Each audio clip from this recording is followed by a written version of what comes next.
Hello, people of the internet. It is I, Soulrack Dragon here, back with more Fate's Day Night Remaster, where today we will be taking on the end of UB-Dubs. Hopefully, at least. There is still one bad end. We know that because Taiga kind of spoiled it in the final, quote-unquote, Tiger Dojo of UB-Dubs, but I have no idea where it is. Just as a refresher, though, going to the flowchart here, we are all the way up here, and then all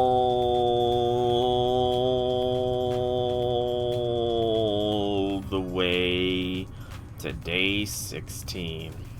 Or something like that. The date count is off. Oh, I almost forgot. Please be sure, if you're watching this video on the YouTube, like the video if you're enjoying, comment if you've got anything to say, subscribe to my channel, it shows some support, follow me on Twitch, it shows when I go live, and join the Discord in the description down below. But I think that's enough self-flattery? I don't know. It's enough self-promotion. That's the word I was looking for. That's enough self-promotion. Let's get on to Day 16, Before Dawn /2 Ryudo Temple. Load it up, load it up. Woo! I loaded the right file. Yeah, I did. I was just checking. Did the stream's graphics quality just dip there? Looked like it for a brief moment. I turn off the lights in the house. It's 4 in the morning. We leave the Emiya residence with a few hours left until dawn. We have our plan. There's nothing else to discuss. Now we just need to go to the battlefield and carry out each of our responsibilities. There's no guarantee we'll come back safely. Well, until now it's been a reoccurring event, but this time there is no guarantee we'll return. So I need to make sure to turn off all the lights in my house. Someone's standing in the garden. A blonde girl gazes up at the night sky, doing nothing in particular. Hey, what are you up to, Saber? I was looking at the sky and this house.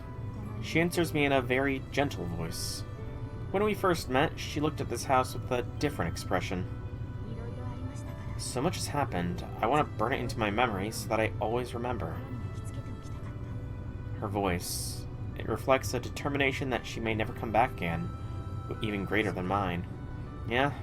Well, remember it as long as you can. I make a humble request from her from the windowed hallway. Yes, I have a favor to ask of you as well. I will protect you, so please, make sure you both return to this house. Yeah, we will. That's the only answer I can give now. We're going to destroy the Holy Grail. When that happens, Saber will leave because she's a servant. I'd like her to stay here, and she's even developed an attachment to our home. But that's a rule she cannot break as long as she's a servant. Hey, what are you two doing? We need to hurry. There isn't much time. The voice beckons us from the front door. Tosaka seems to have finished preparations and is already at the gate. Let's be off, Shiro. Yep, time to fly. Time to finish this, Seba. I turn off the last light and leave the house with Saber. The night is quiet. In the garden, under the starry sky, the illusion of a girl gazing up at the stars still remains.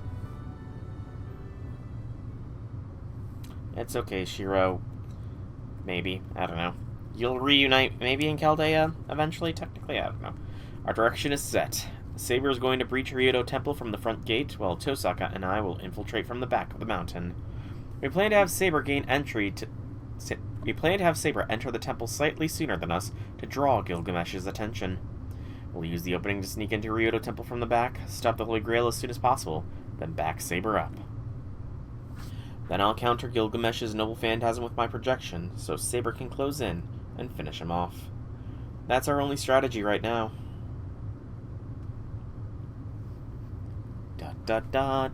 There's a barely intact path in the hills behind the temple. Tosaka scales the slope as surely as if she'd scoped out the area beforehand. At night, the mountains are dark and sinister. The mountain is an inviolable and spiritual ground, so it naturally repels us. While the Dark Mountain itself is dangerous to human hikers, it also embodies a sacred realm with high spiritual purity. However, this isn't normal. The air's so fishy it's making me nauseous. Tosaka gags, squinting at Ryoto Temple at the summit. Fishy is just her figure of speech. There isn't actually a fishy smell coming from the mountain. Really? I never would have guessed. You're on a mountain, not by the ocean. Just Shiro things, I guess.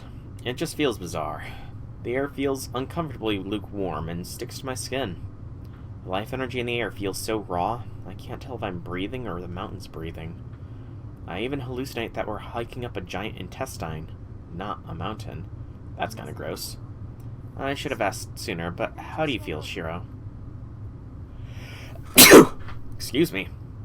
Suddenly, Tosaka asked me how I was. Well, not good or bad. Honestly, I have so much that I don't know what to do with all this. I tell her my honest feelings. With this much magical energy, 10 or 20 projections would be a piece of cake. But you could compare it to putting a jet engine on a worn-out plane. I feel like I can't relax, as if I'll spring a fuel leak and explode. Excuse me, if I lose focus. Well, that's a nice problem to have. I'm glad it worked out, though. I was worried because it was my first time. Yeah, that definitely feels like a line from before the edit. Worried? Don't tell me that was actually a real risky ritual. Not the process, but the aftermath. I have to balance the energy I share with you and the energy Saber takes. You know Saber's output is lower because I have to juggle you both, right? Right, that's true. Then Saber can't fight the way she wants. Hey, don't underestimate me. I'm not that sloppy, and I'm not giving you much power compared to Saber, so it'll work itself out. Still, we can't be reckless. Saber can only use her sacred sword once right now. She can only use it once. Then she can't use it on Gilgamesh. We need Saber as a noble phantasm to destroy the Holy Grail. And Saber's gonna stop Gilgamesh without her trump card. Yeah, that's why we need to regroup with her as soon as possible. Saber said that she'll use her sacred sword once she determines that she can't stop Gilgamesh. But if she does that, she's finished. She can't destroy the Holy Grail without it. So when that happens... He holds his breath. When that happens, she's prepared to use the sacred sword, knowing she'll disappear afterward. You mean... We don't really have much of a choice. It was Saber's idea. She'll destroy the Holy Grail even if I try to stop her. Tosaka doesn't look at me as she murmurs. Damn it, what a fool she is. This is just as hard on Tosaka. She doesn't want Saber to disappear either. Then, let's hurry. I won't let Gilgamesh have Saber. Of course not. Saber belongs to me. I won't let a guy like that kill her. Yep, this is the Reed harem route. We run up a game trail. I know what we need to do. We'll stop the Holy Grail as fast as we can, then go settle things with Gilgamesh.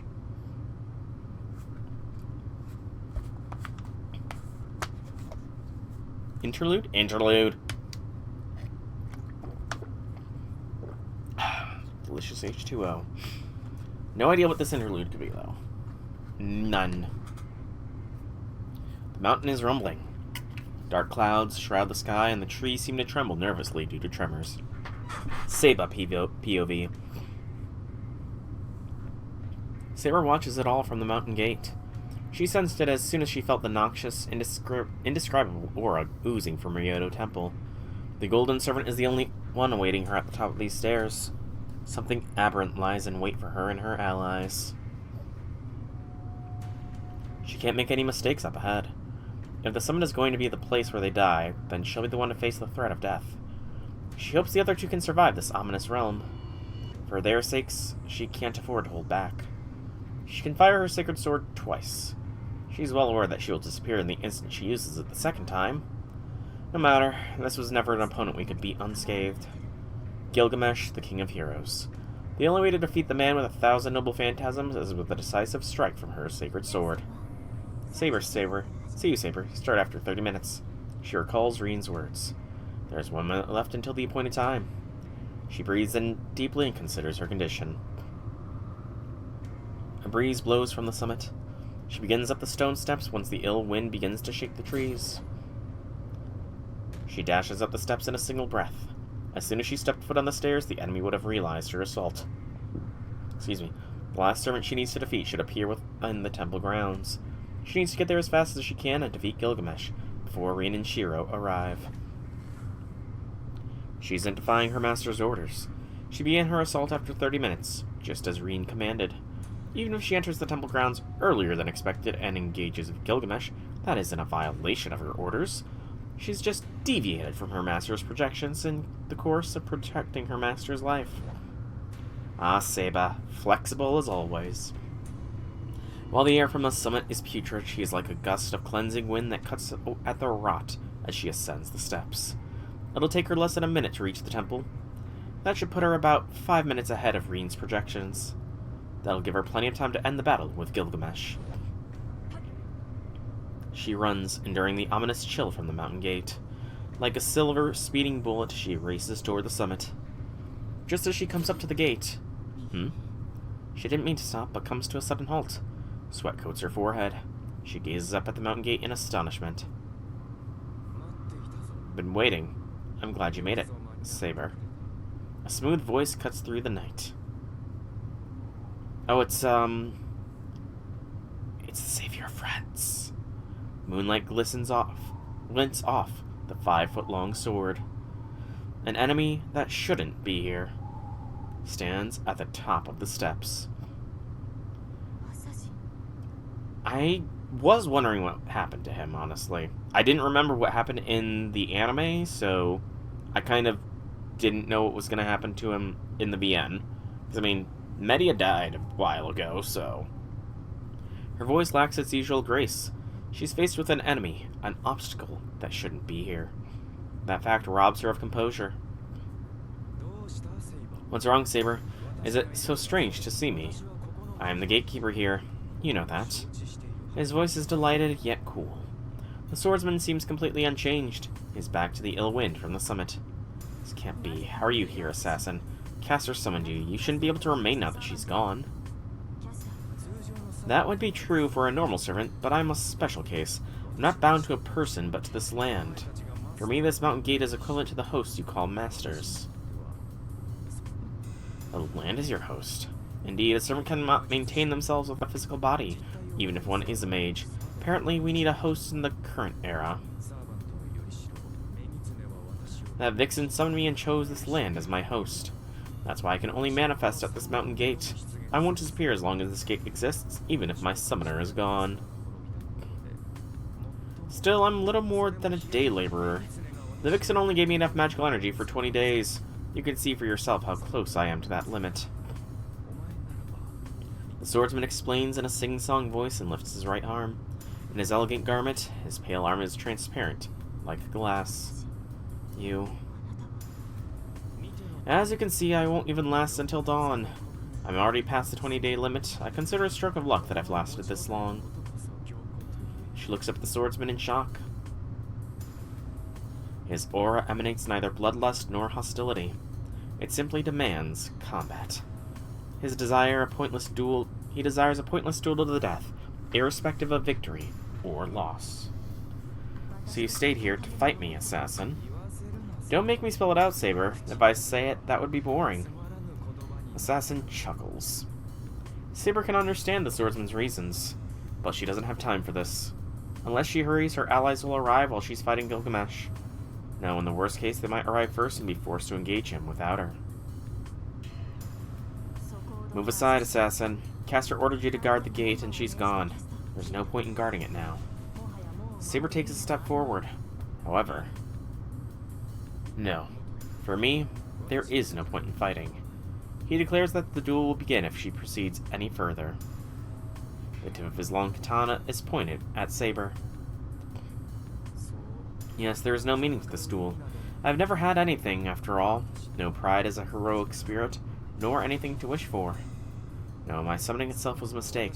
After all, I'm not even Sasaki Kojiro. Saber is extremely confused. Sasaki Kojiro. That should be the servant's true name. But Assassin has just admitted that he's an imposter. Or a pretender. Don't be surprised. Sasaki Kojiro has always been a fictional swordsman with no identity. He's believed to have existed, but the records about him are incredibly vague. He's a fictional swordsman fabricated in histories to be a nemesis to a certain renowned swordmaster. A man named Sasaki Kojiro may well have existed. There was probably even a martial artist with a long sword named Monohoshizao. But those traits don't belong to a single individual. The swordsman Sasaki Kojiro was a fictional martial artist created as a character foil. You're a fictional heroic spirit. Yes, all I am is a swordsman who is deemed most suitable to wear the shell of Sasaki Kojiro. I have no name, I don't even know how to read and write, and I wasn't wealthy enough to have a name of my own. I'm just a wraith summoned here for my ability to demonstrate the secret technique attributed to Sasaki Kojiro in the histories. A fake servant can't last long, that's why Caster treated me as expendable. Sound like a real servant to me. See, there was never any point to my fights. Even if I accomplished anything noteworthy, all the credit would go to Sasaki Kojiro. I wouldn't profit from it at all. Everything is meaningless to me, because I am no one. Even my own self isn't set in stone. I'm just a nameless, disposable swordsman who plays the role of Sasaki Kojiro. The long sword sways. The swordsman created as a fictional character stands in Saber's way, prepared to fulfill his role. But, if there's any meaning to my existence, then it would be now. If I, who died with no name, were to have a wish, then surely the nameless swordsman would have dreamed of facing a superior swordsman, someone he was never allowed to witness in life. Something he was never allowed to witness in life. She takes up her sword. There is no persuading this foe. The only response to a swordsman ready to lay down his life is to meet him with steel.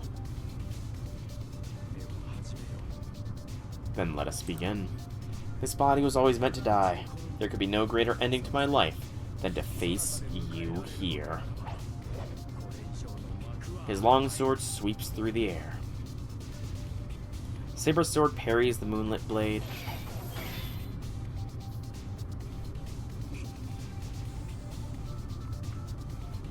The katana suddenly changes directions. If she uses her strength against this man, she won't be strong enough to face Gilgamesh at the summit. But she also cannot afford to hold back against Assassin. No, she can win if she goes all... Can she even win if she goes all out against him? The katana's attacks grow sharper with each swing. A fictional swordsman, a master of the sword with no noble phantasm, who can fight on equal ground with heroic spirits. She must settle this duel with him now. Are we not even gonna see the duel? Lame.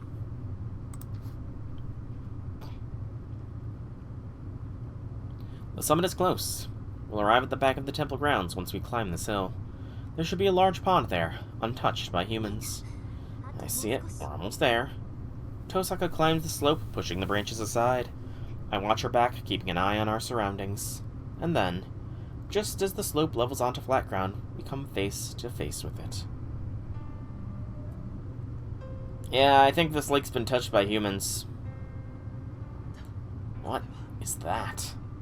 It's a squirming hunk of flesh.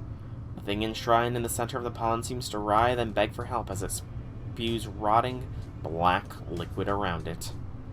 How big is that thing? The flesh hunk is slowly getting bigger. It looks like a floating island. The pond water looks muddy and sticky, as if there's an oil spill. No way. That's the Holy Grail? I avert my gaze, feeling uncomfortable. We had been breathing in that thing's exhaust as we went through the forest. It endlessly spews out magical energy, polluting the pond. Its blood isn't colorless magical energy at all. The dark stuff is a visible curse. Even looking at the black mud gives me chills. The curse breaches my retinas. Die. It hammers a single cold command into my brain. Yeah, it wants us to die. No one said anything about this. How are we supposed to stop it? The flesh hunk is about 30 meters away. The pond is shallow, so walking through the water shouldn't pose a problem, but pushing our way through the black mud would be suicide. It's a curse that erodes the mind just by looking at it. If we go into it, we'll be weakened and drowned before we even walk a meter. That thing's about to explode. I don't know if it's always looked like that, but it's way too small to be a host. Whatever's inside is about to break the vessel and come pouring out. It'll break the vessel, then... If Shinji's the Holy Grail, then it'll destroy him. See up there? There's a humanoid shape at the back of the mountain. You should be able to make it out. I follow Tosaka's line of sight. Yeah, I'm gonna have to follow it because I do not see anything anywhere. Within the rotting and growing flesh hunk, I do see something that looks vaguely human. Is he getting crucified? Torn clothes on a naked body, ugly muscles ripple under the skin, connecting the body to the flesh hunk. It's like the shape is different. It's like a bizarre image, like a bunch of grapes shaped into a human form. It's Shinji. I can't see his face, but it definitely looks like him. Man, Shinji got a bad order in this one. I mean, Elia didn't get deformed when she was the Grail. I see. Is he alive? I don't know. He isn't dead, but I don't know if I can call that alive. His body's still breathing, at least. I can't say that I see anything like human limbs. I knew it. This Holy Grail was originally humanoid, so it would need a human to function. Shinji turned out like this because he wasn't a suitable part, but the Holy Grail basically needs a living host to function. But it's about to explode. You said it's gonna break Shinji, who's the core. It's going to happen one way or another. If it does, there won't be any Holy Grail. All we'll get is that unknown stuff spilling out of the hole opened by the Holy Grail. Meaning that there's still time. The Holy Grail is active, but it won't break as long as it doesn't return to its original wish-granting form. That Goldie said he was only going to open up the hole. His objective is to activate the Holy Grail and then destroy its vessel. If he does that, then that mud will pour out infinitely on a whole different level. There's no time to consider it. We'll pull Shinji out of the flesh hunk and stop the Holy Grail. Can you do anything about that mud? It looks like we could walk on it if we freeze it. No, that would work for water, but that's magical energy processed into curses. Even a freezing specialist would have a hard time freezing Magecraft given form. Oh, then we'll just have to pray for good luck. The only option is to cross the pond before the curse corrupts us and extract Shinji. Hey, J6, welcome to the stream. Happy things.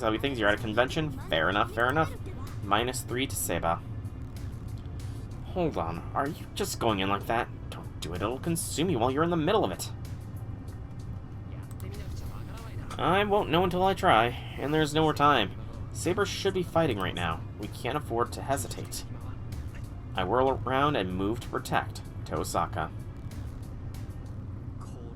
Well, this is a surprise. To think I'd have to look at your disfigured faces 3 times, mongrels. Gilgamesh sneers at us. He appeared by the pond instead of the temple as if he predicted our move. Then, who's Saber fighting right now? Tosaka's words indicate Saber is engaged at the moment. Pulled a booster pack and got golden full art Iono's belly bolt. EX. Nice. You'll have to post a picture of that. You'll have to post a picture of that because that sounds like it could look pretty damn cool. I don't know who that might be or how she ended up fighting them. There's no time to consider that right now. We're facing the worst person possible. That is the strongest servant whom we were supposed to take down as a trio.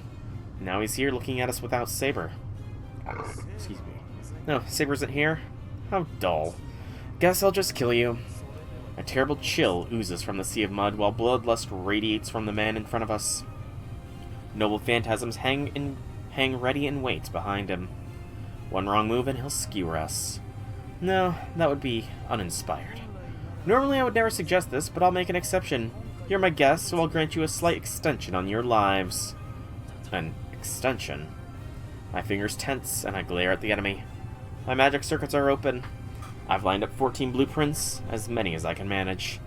If he snaps his fingers, I'll replicate as many swords as I can. That should at least let Tosaka get away. What, you need me to spell it out for you? I'll allow you to be a scarecrow until the cocoon hatches. It's lovely, it's lonely, watching over that thing by myself. If you bear witness to its fate, then your lives will have meaning. How can I listen to that? Our objective is to stop the Holy Grail. Now, if there is still time, then we need to rescue Shinji from that flesh hunk. Yeah, sorry, but we're not playing along with your games. We're going to that flesh hunk and we'll put a stop to your Holy Grail. Before I can finish, Reen takes the initiative and stares down Gilgamesh. Really now? His lips twist into a smile. That laugh sounds like when someone decides to kill the person in front of them. How do you know what that laugh sounds like, Shiro? Wait, Tosaka, that's... I want you to hold him off here. I know it's reckless, but you need to hold him off until Saber gets here. I'm gonna take responsibility and pull Shinji out. What do you mean, pull him out? I know what you're thinking, but that guy's still Sakura's older brother, and I just can't let him die. Besides, isn't it your credo to save everyone you can save? Tosaka starts to run towards the dark lake. Is she going to run into that mud as is? That's a face, Gil. What is this ridiculousness? Are you trying to kill me with laughter? That guy. He laughs condescendingly at Tosaka's determination. You. What's so funny? What's that? Isn't it funny to you too, mongrel? You're a bunch of third-rates. Go through that curse. Do you think a lowly human could walk through that when even us servants can't withstand a whirlpool of curses? Don't underestimate me. I can handle curses like nothing. Besides, I'm no half-spirit like you guys. I'm a human with flesh and bones, so I'm not gonna let that thing engulf me. She's obviously bluffing, but Tosaka might be able to get across if she says so. I mean, to be fair, Shiro tanked being blasted with the mud, so... Like she said, Reen Tosaka isn't so weak to lose to a curse like that. I see. Then do as you wish. Though I won't allow it. Trace. A sword shoots forward. The sword flies towards Tosaka's defenseless back to skewer her. But it's instantly deflected by my concho when I step in. I breathe heavily. I made it. Although I'd prepared myself, this was the first time I had been able to project so quickly. It must be thanks to Tosaka's magical energy. At this rate, we might be able to. Why, you... Murderous rage fills his red eyes. My projection triggers him to get serious. The noble phantasms behind his back increase in number. Shiro? Behind me I hear Tosaka's concerned voice. I don't look back and I keep my eyes on the enemy with my concho at the ready. Go, get Shinji. That's all I say to her.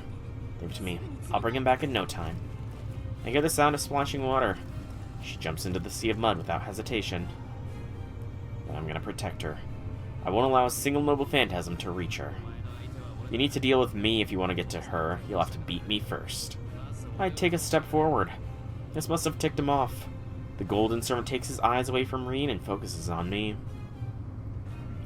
That girl will die anyway. Dealing my hand in her death was just my way of showing mercy. A swarm of noble phantasms point towards me. He ignites his murderous intent like sharp blades. But it seems I need to teach you a lesson before that. You filthy fake. Pardon the yawn. You will learn the difference between real and fake. He deploys his own treasures without reserve. Interlude? No! Just going straight to this. The long sword slashes the darkness. Assassin finally freely reels a nearly 2-meter-long sword, and Saber is still unable to step within range. She can't avoid it and falls back. The distance between the two sides does not shrink. There's 1 meter between Saber and Assassin. Well, that distance is enough to prevent Saber from even running up a few stone steps. She bites her lip. She doesn't have time for these skirmishes. Her opponent is typically someone she can best in strength. She could overpower him if she used the full might of her magical energy and her sword. Just one blow. If she can just withstand that one blow, she'll easily be able to hold him down. It can be an arm or a leg. If she doesn't show she's sustained a few scratches, there won't be another attack. The moment she receives the blow, she's confident she can step into Assassin's range and cut the enemy in two. And yet, if that first blow manages to get to her neck, then there can be no way she can overpower him. That kind of blow that this servant in front of her can execute. There's no restraint, and they're always blows that are meant to take one's life. The only possible way to prevent that is to retreat. She's at a positional disadvantage since she can't turn an attack from the side, and the enemy's skills prevent her from moving forward. Thus, she can't step forward. She needs to reach the temple compound alive. As she stands there, Shiro and Rin are going up against Gilgamesh. If she's late, one of them might die. Or worse, the two of them are already. She runs. She yells as if to dispel the ominous imagery that pops in her mind and rushes up the stairs. Two trajectories collide. Seeing her rush up with abandon, Assassin swings his sword not at Saber's body, but at the sword swinging down toward him. I expected nothing short from Saber's blade. I thought my sword would be able to withstand a few exchanges, but it seems to have been bent after a single blow. Sparks fly. They try to push each other out of the way as the sword and katana clash. He parried it. Assassin blocked my sword. Assassin's katana is fragile. While the katana may be able to cut iron into, it's still made by humans. It cannot compete against her sword, which was forged and created by Fae. It struck from the front with force alone, the long katana will surely be shattered. Knowing this, Assassin made Saber retreat by parrying her sword and going for her body instead. But Assassin blocked her attack. No matter how well trained and how tenacious Assassin is, his katana will not be able to fully defend against Saber's blow. The long sword that caught Saber's blow is now bent at its core. At this rate, he can no longer maintain his sharp advantage. Can I win? Can I win against this man unscathed? She asks herself as she pushes back Assassin's long katana. Her hesitation creates an opening. There is a reason Assassin blocked her sword. Before she realizes that reason, she's standing at a particular position. She's standing at a different position. The two who were once standing at the top and bottom of the stairs are now level with each other. Without realizing, her body shifted to the side and she was forced to stand on a flat footing. This is a repeat of last time. They're standing level with each other. A suitable footing to wield the secret sword. Here Assassin is able to execute his magical blade. Swallow reversal. The three arcing blades encircle the enemy, and the target has no chance of defending or evading. It ensures that the enemy is killed. A chill. She shudders from the chill running down her neck. Did you? Saber's strength leaves her. She can push back right now. As she is superior in strength, she can knock Assassin down and finish him off as she runs up to him, or she can just run toward the temple gate. But the outcome was going to be the same either way. If she disengages, that thing is going to come. Even if she knocks him away, whether she rushes in for the final blow or exposes her back to the stairs, the magical blade will be released and it'll be all over for her. Which means she can't push forward. She can only let herself ease up and match Assassin's stare. Are you certain you want to ease up? At this point, even I would be able to push you back. Assassin looks at the cornered Saber with satisfaction. There's nothing callous in his mannerism. The swordsman with the long katana is simply admiring the determined look of his opponent, who is seeking to recover from a hopeless situation. So that's why you damaged your own weapon, Assassin. Of course, our battle was going nowhere, so I took the risk to settle the match. I figured this would put you back into your element. I prefer not to think of the future while we still are in battle. She holds her breath. Assassin's words tell her he sees right through her, yet it doesn't sound insulting.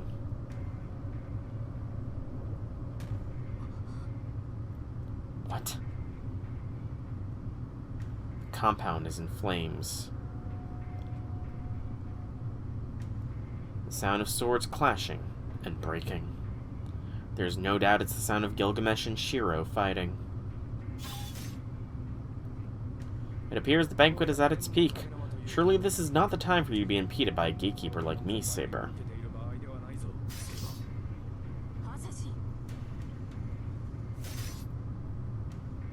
Saber grips her sword tightly.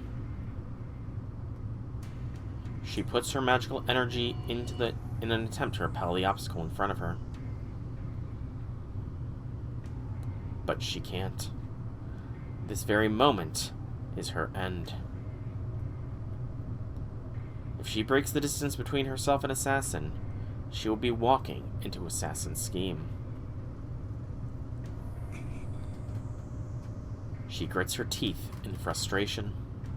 She wields her sword that is infused with magical energy, but she is unable to do anything. There. Why do you hesitate? You know very well there's only one thing that both of us can really do. The swordsman says it clearly.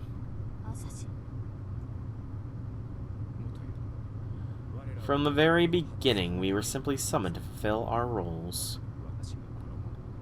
Just as I have been tasked to guard this gate, you have something you must protect. Then you shouldn't have any time to hesitate. Besides, you're not the only one who's limited on time. There's no pretense in his voice. This is the first and last time the fictional swordsman speaks the truth of his heart. His wish is to have a fight to the death. That is the swordsman's wish. His reward for getting summoned to this age and guarding this gate the entire time.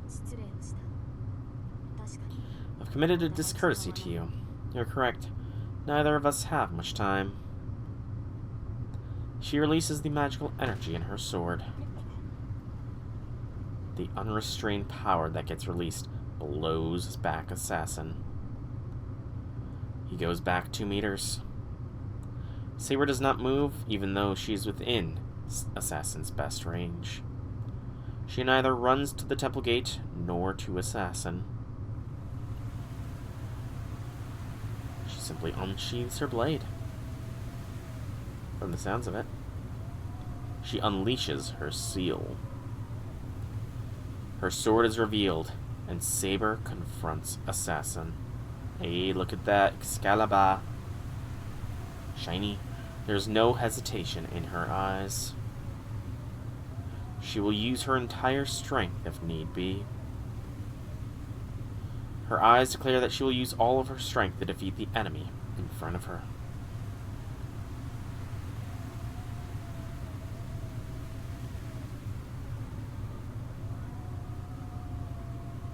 No words will be exchanged from now.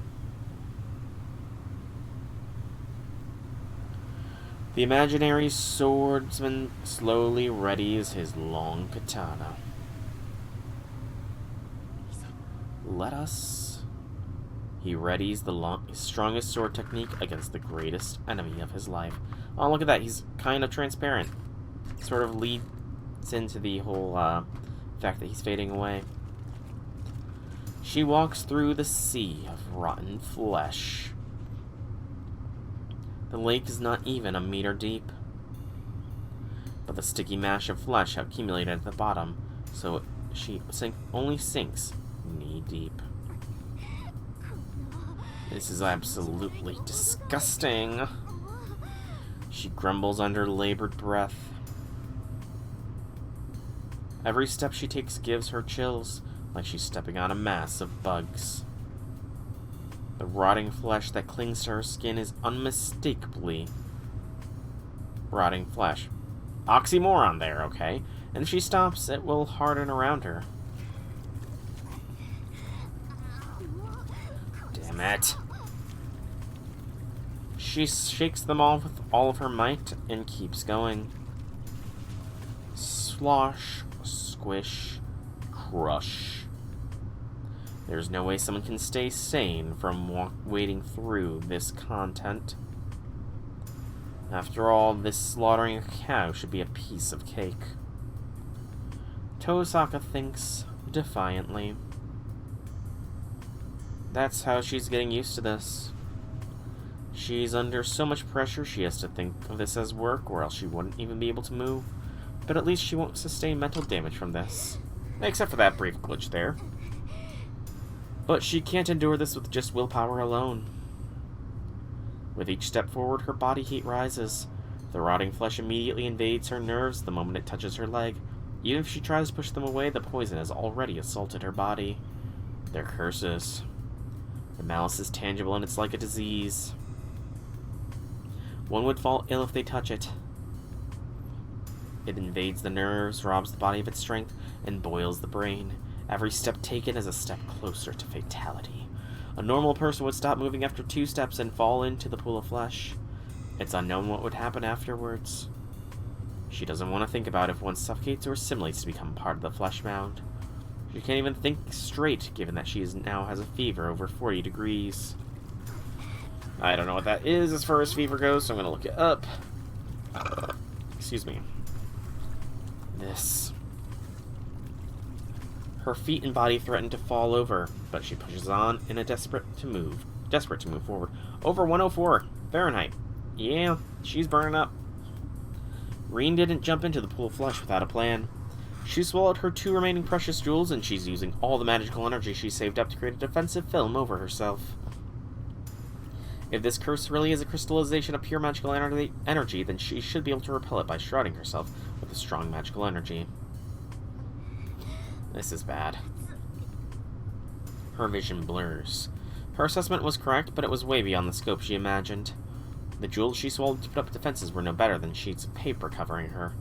No human can go up against this corruption. There's nobody who can avoid getting engulfed here. Here, her own strength was her own support system to survive. Jumping into a sea of fire would be cooler than this place. And actually, if she did jump into a sea of fire, it wouldn't affect her since she's protected by her gems. The moment she starts complaining,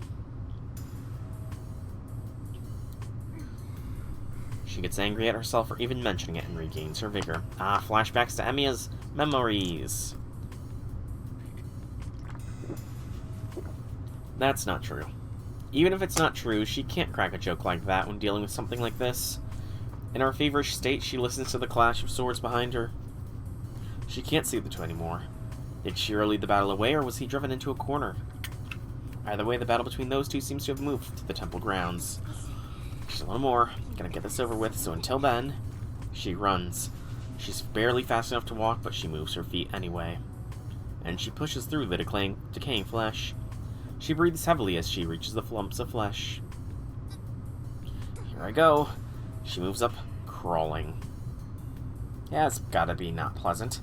She feels the mounds of flesh. This is much easier. She lets her body lean into the pulsating ground. This is much more disgusting, but the fever that invaded her nerves cools off rapidly. Wait, is that? She puts her finger on the red ground. It's the same as the black mud, but it has a form. It's something that came out from the Holy Grail and took the form using a magical energy, an incarnation that should not exist in this world. This is the same thing as servants. She murmurs in amazement. She tries to make sense of it, but stops. Now's not the time. There's only one thing she needs to do. Okay, I've recovered. Time to find Shinji and get the hell out of here. She gets up and runs to the mound up the mound of flesh. The mountain of flesh is a rotating island about 50 meters in diameter. She couldn't see it entirely from the back of the lake, but the surface is folded over multiple times like a mountain range. There he is. At the very depths, Shinji Mato is there, hidden among the flesh. Okay, I'm glad they are not going to actually show us, because that'd be disgusting. I repel the incoming swords. There are more than 10 noble phantasms deployed, and all of them shoot straight toward me like arrows. I throw away the swords that turn to dust and ready for the next attack. In a single gulp of air, my labored breathing goes back to normal. If my breathing is labored, I can't do projection. Without a weapon, my body will get skewered. This isn't a battle against that guy. It's a battle against myself. The moment my projection speed and accuracy go down, that's when I'll disappear. Come on, there's no time for you to rest. I respond to his voice, and a straight sword I've never seen before points toward me. It makes a loading sound and shoots toward me with lethal speed. I'm unable to deflect the full impact and fall to the ground on my back. I quickly roll to my side and stand up to regain my stance. What's wrong? Those things aren't as high quality anymore. I wouldn't call them replicas if they break after a single hit. A scornful laugh. He's obviously enjoying this. If he releases all the noble phantasms behind his back at once, there's no way I can defend myself. But he's only shooting them off one by one, holding back to test my limits. But I'm lucky that's happening right now. Despite her backing me up, it's difficult for me to project after only seeing the opponent's weapon. I can only replicate its appearance. I can't construct its inner abilities, which is why they get destroyed after a single hit. Why'd that guy say... That guy said I'm the only one who can beat him. But this is all I can do. I can only defend myself from his noble phantasm, and I can't rush in to attack him. 2. I need at least 2 weapons. But I'm having trouble with just one, so how the heck am I supposed to project 2 at the same time? What's wrong? Is your tongue the only thing of substance about you, faker? He must like seeing me roll around as he looks entertained. I catch my breath. Things are fine as long as he's enjoying this. As long as he's acting that way, there's still a chance for me to win. I direct my mind to look inside me. There's only a few circuits. There I mentally line up all the blueprints I can imagine. I visualize 17 noble phantasms. I analyze its internal structure based on the outward appearance, and I draw out the concept of creation to choose its compositional material. I cough up blood. I'm paying the price for putting multiple blueprints inside a circuit that usually only handles 1 or 2. Since I started using projection, my nerves became damaged, and my body started to crumble from the inside. Blood pools in my stomach, and my esophagus is working like a pump to expel my blood out from my body. Possession experience. Sympathy complete. I swallow those down and continue with my process. Kanshon Bakuya cannot block his noble phantasms. If only I had archer swordsmanship, then I could probably defend myself with his twin swords, but I don't have that kind of skill. There's only one way for my inferior swordsmanship to prevent those noble phantasms. I just have to offset using the same noble phantasms that he deploys. I still have enough magical energy. Tosaka's supply has been more than enough. But my circuit's moving that energy on the verge of corrosion. My end is near. The moment that guy gets serious, I'll have to project the same amount of noble phantasms he deploys, or else I won't survive. But at the same time, my body will definitely be destroyed if I project that much. Process completion. All projections, stand by. I save the images flowing in my mind. The swords that try to go outside will actualize as I imagine them, and pierce me from within. If my burned out circuits can't control it, the swords inside me will shoot out, and I'll literally be a pincushion. No, there's more this time. 10, 15, 17. I see. So you've replicated all of my noble phantasms within your view. Don't underestimate me. What sort of heroic spirit would I be if I couldn't see through the hands mages try to deal? I know exactly how much magecraft you can do. Hey, Infinity Lord, welcome to the stream. How'by things? Hope you had a good day at school. His line catches me off guard. Is the King of Heroes, who possesses thousands of treasures, trying to say he can perceive our magecraft just by looking at us? So let me assess and grade them. Though, however faithful the reproductions may be, I'll not allow a single piece of them to stay in this world.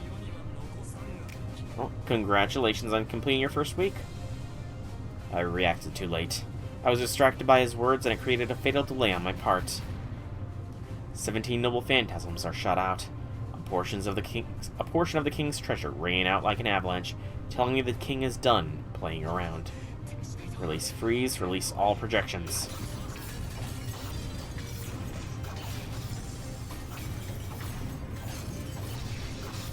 My body wavers. The swords that shoot off from within me collide with those shooting towards me, and the impact shakes everything around. I can't block them at all. I can't block them all. Even though I projected 17, I can only give form to them one at a time. Even if they're consecutive, I can only deploy one at a time. On the other hand, my opponent is able to shoot them out all at once. I've been no match from the get-go. Your glass trinkets are holding up well, but you only have a few left. Come on, copy them quickly or you'll be torn to pieces. I hear him taunt over the clashing swords. 12 more enemy noble phantasms. But you certainly are foolish. You know you can't beat me, so your decision to dismantle just even the Holy Grail is correct. You're no match for me. My fingertips are burning. The magical energy I emit and the heat from the colliding noble phantasms mercilessly burn my fingertips. 7 more noble phantasms left. But in that case, why not just kill that boy over there? Ridding Shinji would be the most effective and absolute method to stop the Holy Grail. I'm sure you mages have been able to find a way to kill him without even crossing that mud. To try and save him even after this point is nothing but hypocrisy, an act which sums up you mongrels perfectly. It's going to break. My circuits are going to burn out completely.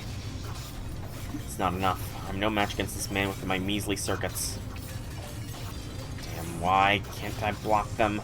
That guy said I could win, but this isn't even a contest right now. So does that mean, am I making some sort of mistake? 3 noble phantasms left. I don't know if my body can hold out until I block them all. No, I need to be thinking about right now is the difference between my blades and archers.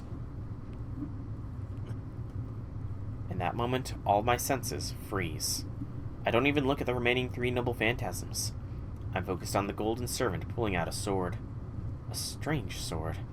My mind goes blank the moment I see what looks to be a stone pillar. You say you want to save that woman, boy. His taunting voice echoes with the roar of the sword. I eliminate the 3 remaining blueprints in my circuit and rapidly try to read his sword. And yet... Still grinding for Summer Scotty because you want all the sports you can get. Fair enough. I can't get a reading on it. Until now I've been able to read every sword, but I can't read the construction of that sword. Then show me. Show me how you can save her using those imitations of yours.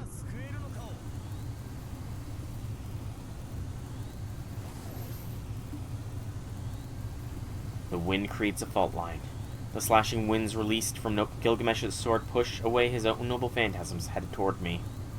My mind is still blank. I can't come up with any countermeasures, so I just release the remaining magical energy within me. Baby Enuma Elish. Hey, without the summer event to grind anymore, there's plenty of rank-up quests, I'm sure. Let us. The swordsman holds up his sword, an unknown imaginary stance from an unknown imaginary man. He readies his fatal technique that cuts his enemy by simultaneously executing blows from different angles. She's experienced the attack before. The previous one only attacked in a circular motion and at a vertical axis. That was why she was able to avoid it and managed to survive. But the true technique is said to have 3 trajectories. A circular, a vertical slash, and probably a horizontal slash that cuts anyone who tries to escape sideways. If all 3 of those are to be released simultaneously, there is no escape. Once in range, the other 2 attacks will hit even if one is blocked. Escaping sideways is impossible, and the long katana will be able to make contact if the target tries to retreat back. Magical Sword. Swallow. Reversal. A divine technique that surpasses even the powers of servants. This is the ultimate technique of an unknown swordsman put his entire existence into perfecting. The long katana wavers. He steps in to reduce the distance between the opponents. A distance close enough to cut saber down. From a distance that does not allow any defense, a constricting trajectory is unleashed. Excuse me. Saber is not going to use her sacred sword. To begin with, she can't use her noble phantasm from the distance the 2 are at. No matter how fast her sacred sword may be, Assassin's Swallow Reversal is much faster. Her head will surely fly when she tries to put the magical energy into her sword.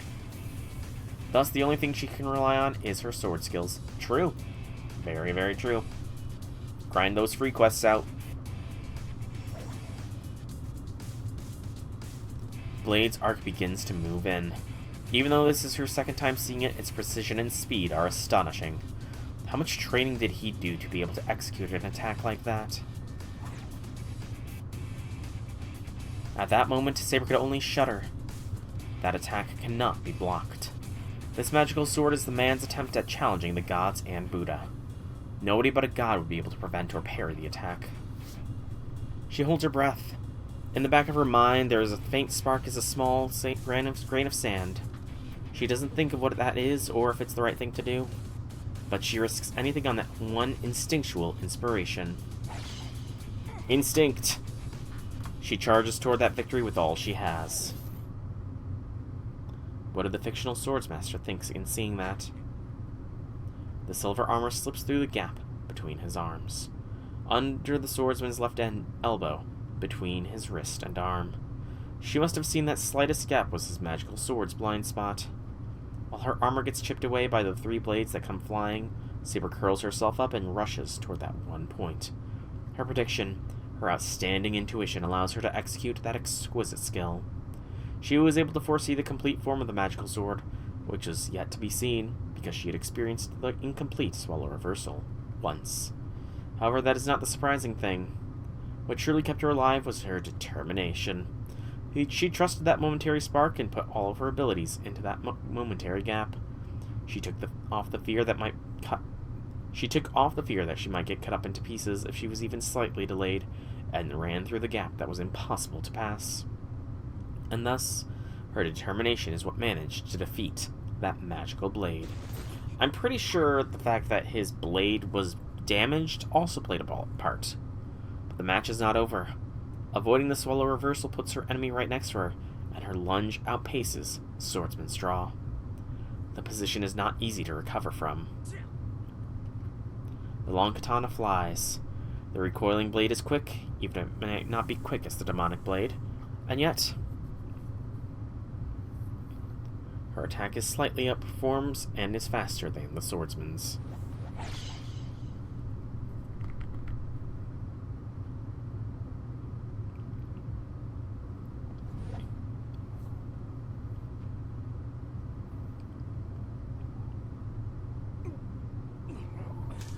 Omaewa Shinderu. He purses his lips. He closes his lips tightly and strains to keep himself from collapsing. The blood that flows back from his gut fills his mouth, but he swallows it, determined not to spit it out. The golden-haired knight stands below the swordsman. The swordsman's code does not allow him to do something like defile his opponent and her brilliance with the expulsion from his innards. Hey, Velvet, welcome to the stream. How be things? Just in time to see Seba cut down Kojiro. Saber says nothing. Strands of her golden hair flutter on the stone stairs. It is a wonder her head is still attached. It's a miracle that her limbs were not sheared off. You know, you're not the only one who did it last minute. You are not the only one who did it last minute, because same here. Same here. I only got the final of the challenge quest-esque things, the Oberon thing, done yesterday, just barely in time. Got nice. Congrats on getting Castoria, or Bacatoria rather, because I refuse the Nasu erasure of Artoria. It is Artoria, and it always will be. I reject his attempts to erase Artoria and replace it with his own. She felt her body would be cut in 4 the instant she went into that opening. But congrats. She is actually a very solid servant. Very, very solid. There was only one factor that made a difference. The swordsman's long katana. Had his blade not bent, his magical sword would have surely been invincible. Yep, I knew it! Exactly, Infinity Lord, exactly. The air is rumbling. Another battle is still going on behind the temple gate. Saber does not know what to say as she looks up at the dying swordsman. To that, go. The swordsman says without looking at her. How much meaning is contained in that single word? She draws her sword and runs up the stairs with all her might. She doesn't turn back to the swordsman. She simply runs up to fulfill her role. I thought she was a beautiful bird, but she turned out to be a lion.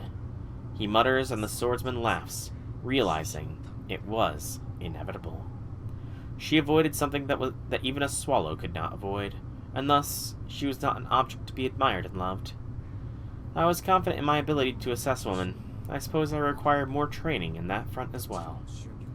The swordsman complains with a shrug.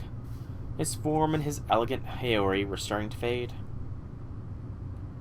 His pierced stomach and his blood-stained feet became faint, yet he looked at the situation unconcerned and sat down on the stone pavement.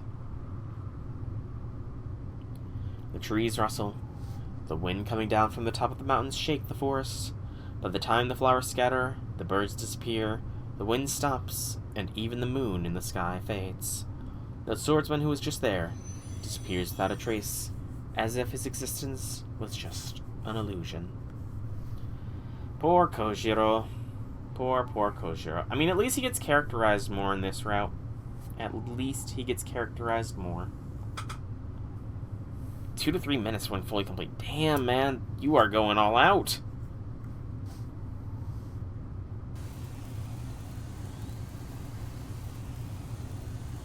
You got everybody but Chloe. Damn. I mean, that is some pretty darn good luck. And Summer Melu is a beast of a farmer. I very much enjoyed the ocean node. Very much enjoyed being able to work off some frustrations on it, let's just say. In that instant, I deployed the strongest weapon out of all the items I've ever replicated. But it won't even work as a shield against what's presented before me. The Sword of Rupture. The mysterious sword cuts through the wind, annihilates 6 noble phantasms, and severs my body. It's disappearing. My circuit gets disconnected, and the magical energy from Tosaka has nowhere to go but back. Damn. I curse at my inadequacy. I don't know about that, though. Yes. Summer Mel was amazing. As far as getting stuff done. She is a top-tier farmer, I'd say. I curse at my inadequacy. I knew I was inexperienced, but I seriously curse at myself for never really thinking of the implication of how this would affect me. Why do I have so few magic circuits? If only I had a little more. If only I had a little more and reached beyond that darkness a bit, I could have fought like him. I fall to the ground. I can't soften the impact and I fly dozens of meters away, falling violently on my back. Love Summer Mel in this household? Truth. I definitely think that when the waifu rankings come for next year, Melusine might be moving up a bit.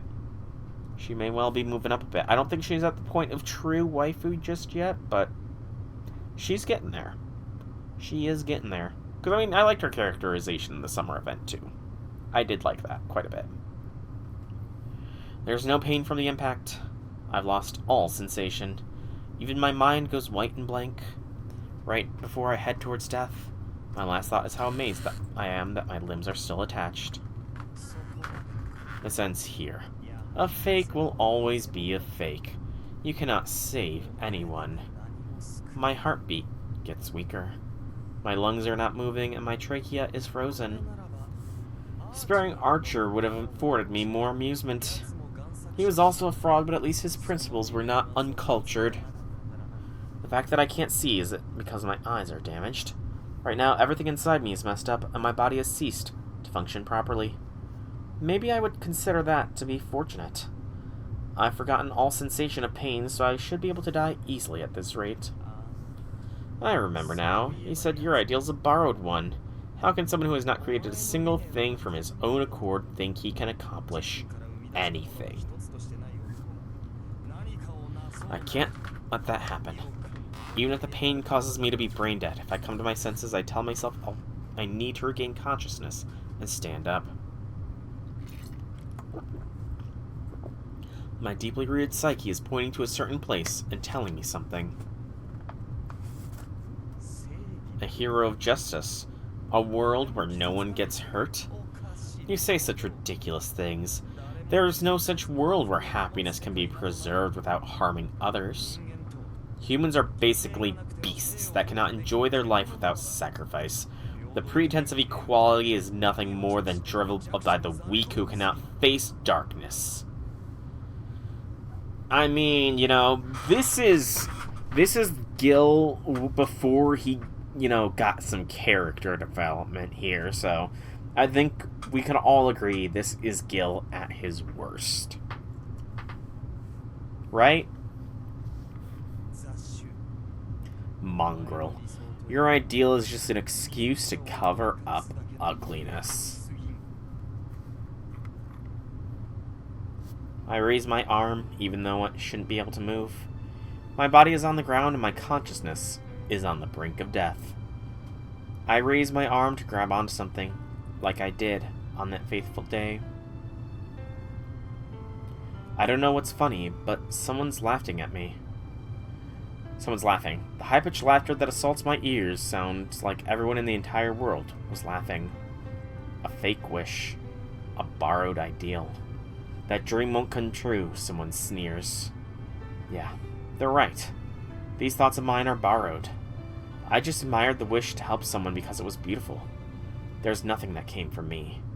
I was always driven by this curse-like obsession that my body needed to be for someone else. That's why it's fake. Such hypocrisy will save nothing in the end. First of all, I don't even know what needs to be saved. But I also feel that's beautiful. That concept did not come from me. Oh, for sure. I am definitely of the opinion that Gil was affected by the mud as well. And I really do hope that in probably like 5 months or whenever I manage to actually get around to playing Hollow Atraxia, that he has some role in it and that he gets even more development. Because, I mean, UB-Dub led to FGO as far as my view of his character development goes. And don't get me wrong, FGO is plenty of character development. But there's also extra CCC that is character development that we don't have yet properly. And there's possibly Hollow Ataraxia as well. I want to see all of the character development. Huh. Interesting. I do know a fair bit of random factoids about Fate Strange Fake. I did not know that. I did know that Gilgamesh gets summoned as an alter ego in Fate Strange Fake, though. I don't know how or why, but he somehow becomes an alter ego in Fate Strange Fake, eventually. So, that's interesting. I just saw someone save someone else and mimicked it. On that day, I was empty inside. Everyone died indiscriminately, and I couldn't save anyone. Yeah. Again, Gil was definitely affected by the mud. There is no doubt about that. Gil was affected by the mud, and, I would probably say maybe a little bit of Kotomene's personality may have rubbed off on him a bit. I couldn't suppress my terror at the sight that was unraveling before me, and I had no choice but to resign myself to the fact that humans were weak. That's why. But yeah, it's definitely CCC where he gets the most character development, I feel. Even if I haven't watched it all, I do know that he gets quite a bit of development there. That's why I admired that ideal. I cried at the preciousness of it because I didn't have it myself. Is that wrong? Is it fake because it's not my own feelings? Is it wrong for that wish to come true if it's fake? No, I don't think it's wrong. I don't care if it's fake. Even unattainable ideals just need to be fulfilled. It was a dream that couldn't be granted from the start, an unreachable utopia. Then even if Shiro Emiya is a fake, that thing that is there is undeniably real. That's right. I already knew that. I know I can't save everything. I know that there's no salvation without sacrifice. So you think in Excel, when you defeat him, he's visibly beaten. He says he's not hurt at all, just retreating because he's bored, so that's why I think Gil did something similar in talking. Yeah, again, I feel like Gil's biggest sin is definitely his pride. Like, his pride and ego are his downfall pretty much everywhere, as will be apparent in Heaven's Feel. I mean, that's another thing. In Heaven's Feel, we see what happens when the Grail tries to directly interface with Gilgamesh. It is capable of overcoming him, but his ego is enough that it cannot fully control him. That doesn't mean that it can't influence him, though, is the thing. Because, I mean, even in FGO, Archer Gilgamesh is not as bad as original FSN Gilgamesh. So I definitely think it is a matter of the Mud having corrupted him a bit. The Mud and the original Grail War. Like, the Fate Zero Grail War, I don't think he was pretty passive in that for a while. But I feel like maybe Tokiyami was not the best master candidate for him. It kind of amped his pride a little bit. And Kotomine might have also been, you know, a fascination that got twisted a little too much. Now that I'm an adult, I understand that's reality. Despite knowing that such a thing was only an ideal, I continued to seek for it. It doesn't end when someone gets hurt. Even if the best outcome is for someone to get hurt in order to save many, I'm going to still seek a version of happiness where nobody gets hurt. There is no justice in this world. The reality is that people keep dying for nothing. But I don't think resigning to that idea is right.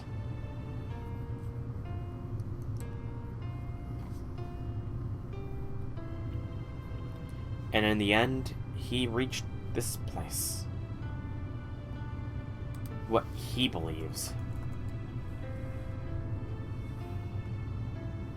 What he believed. He said they were all hypocrisy. But the one who said that followed through on his hypocrisy until the end. I do know he is in Samurai Remnant, but I do not know what kind of role he plays in Samurai Remnant. But I am curious as to what kind of role he plays there.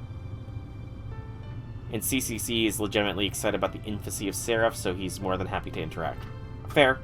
Plus, you know, the MC, the Hakunos, they are pretty much just like the Goudas, in that they are the ideal master. The Hakunos can get along with any servant just like the Goudas can. Even if I borrowed his ideals, even if I'm gonna stay a fake, I don't care. I don't have such complicated feelings that I have to worry about too much in the first place. I thought to myself on the Hill of Swords, if I could save just the world that I can see, I'll fight for it. I didn't even have to think about it. My world is small. A small world is all I've ever been able to create. That's right. This body of mine is made from solid swords. That's why I'll be able to endure most things. I can stick to my dreams until the very end. Even the wear and tear over the years. And even if at the end, none of I sought was there. He's a ruler, so more of an observer there too. Fair. I do really need to watch somebody play through it, because, again, I've said it many a times, that style of gameplay just isn't for me. I don't like the battle masses of enemies to charge up a single big attack sort of thing. I pushed through it with Extella and Extella Link, but I just couldn't really continue. I can't continue with Samurai Remnant's version. The most honest version, therefore they can get along with them because of that. I could see that too. Gil would probably get along well with an Amnesiac because that is them at their most honest. Yeah, I could definitely see that. Sure, Infinity Lord. Go ahead. So that's it. What? I get up. The moment I regain consciousness, my limbs move. My body still moves after I get up, with great force. It's a wonder I'm only alive, but being able to stand up after that sword's blow, but it doesn't matter. Excuse me. If I'm alive, there must be a reason why. Something that I just have no control over. True. Did you put up a shield right before? I may be reluctant to use my sword, but it should have still been fatal. I knew you were persistent, boy. Yeah, when you get it, that's fine. You were reluctant. Why would you hold back when you have mounds of weapons at bay? I steady my breath while keeping my distance. I know how to do it now. I'm sure I can do it with Tosak as backup. The problem would be my casting time. I've memorized it, but I don't know how fast I can get it to work for me unless I try. Only the Supreme Ruler is allowed to use that sword. I showed it to you for my amusement, but it's not something to be used against a mongrel like you. The only person who has a right to exchange blows with Aya is Saber. I would have been unable to face Saber if I had used it on a fake like you. Numerous noble phantasms appear, but all of them are third-rate weapons. After seeing the sword I just saw, the difference is obvious. But those weapons are still not to be taken lightly. Normally they would be more than enough to kill me. Again, I still can't get over this weapon right here. It is not a blade. That is like a crook or something. It's a hook sword. It's a giant fishing hook. That's what it is, Gilgamesh. Are you going fishing or something? The difference in our strength is not changed. Even though I miraculously survived that last attack, I'm no match against that servant with just my projection. Are you done playing pretend? So you finally realize your efforts are useless? Fair point, Velvet. Fair point. Then disappear without a trace. I'll not leave a single piece of cranium that makes you a fake. The floating noble phantasms are deployed. But then, a gust of blue wind intervenes between us. Gilgamesh instantly jumps back. Even Gilgamesh is cautious against Saber. Seeing as his swordsmanship is inferior, he probably wants to avoid hand-to-hand combat with Saber. I mean, that's the thing though. Is his swordsmanship really that inferior? Because is Gilgamesh not historically known for his boxing or something as well? His fisticuffs, I think. I'm relieved. Are you alright, Shiro? I apologize for my delay. I'll take over now. Please, stand back. No. I'm gonna take care of him alone. You're the one who's gonna snap back, Saber. What? What? What are you saying, Shiro? Do you intend to fight him in your current state? No, Mage cannot contend against servants in the first place. You should know that. Yeah, but he and I are an exception. Believe me. I'm sure I can beat him. Saber gasps. She's surprised because she believes what I'm saying. I want you to quickly get back to the compound. Reen is trying to stop the Holy Grail on her own, but you're the only one who can destroy that thing. A few seconds... no, not even a second passed. After she tightly closed her eyes once... I wish you luck. I'll be sure to aid Reen. You know, that is something I've noticed. Why is it that Shiro keeps referring to Reen by her last name? I mean, they are obviously quite close at this point. Why doesn't he call her by her first name at this point? Is it something culturally I don't know? Is it something culturally? I imagine probably so, but it's still kind of annoying. She said exactly what I want to hear and steps away from Gilgamesh. The silver armor turns away. Saber. It's been said it's required to use Gate of Babylon that Gil must have knowledge of every weapon inside, but he's not the kind of person to actually use them individually or have full mastery of them. Yeah. I imagine he knows how to use most of the weapons. He, again, like you said, just does not have full mastery. I call out to her just once. I couldn't save you. And I say it. I'm going to try to tell her on behalf of the times I spent with her and the times he spent thinking of her. I don't think that Holy Grail is the one you seek. That's why you should take a good look at it, so you won't make a mistake next time. Sorry, I can't put it into words well. I don't think I was worthy to be your master. That's why I couldn't find out what she really wanted. That's not true, Shiro. You are my master. I'll fulfill my duty as a servant. If there's anything you want to tell me, we shall talk afterwards. She runs off without turning back. I'd say Enkidu. I'd say he is also a master of Enkidu as well. Yeah.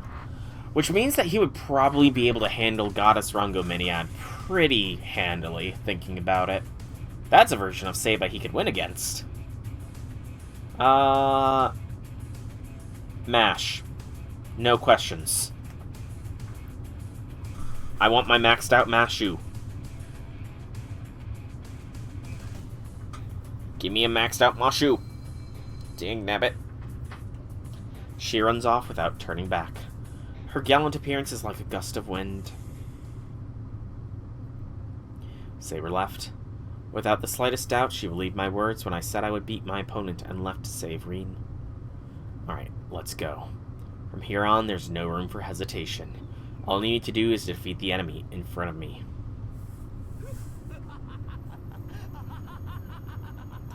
Because to be honest, I don't even have any app ends unlocked for any servant right now. Are you sane? You just let go of your one chance at victory so you can save that girl. You fool. Acts of self-sacrifice are nothing but falsehood. If you still don't realize that, then you're a bona fide hypocrite. Hey, Jigster, welcome, welcome, welcome to the stream. Happy things, happy things. Ah, yes, I'll praise you just on that front, boy. His noble phantasms deploy. There's less than 30 of them. If I want to block them, I'll just have to create them. An imitation. A hypocrite, huh? Yeah, that doesn't sound bad. It's true. I am a faker. I raise one of my arms. I close one eye and turn my mind to look within. I had it all wrong. My projection wasn't making swords. I'm not that skilled to begin with.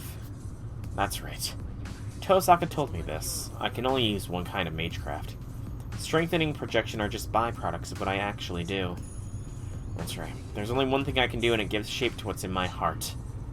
I turn, grab my outstretched right arm with my left hand, and glare at Gilgamesh.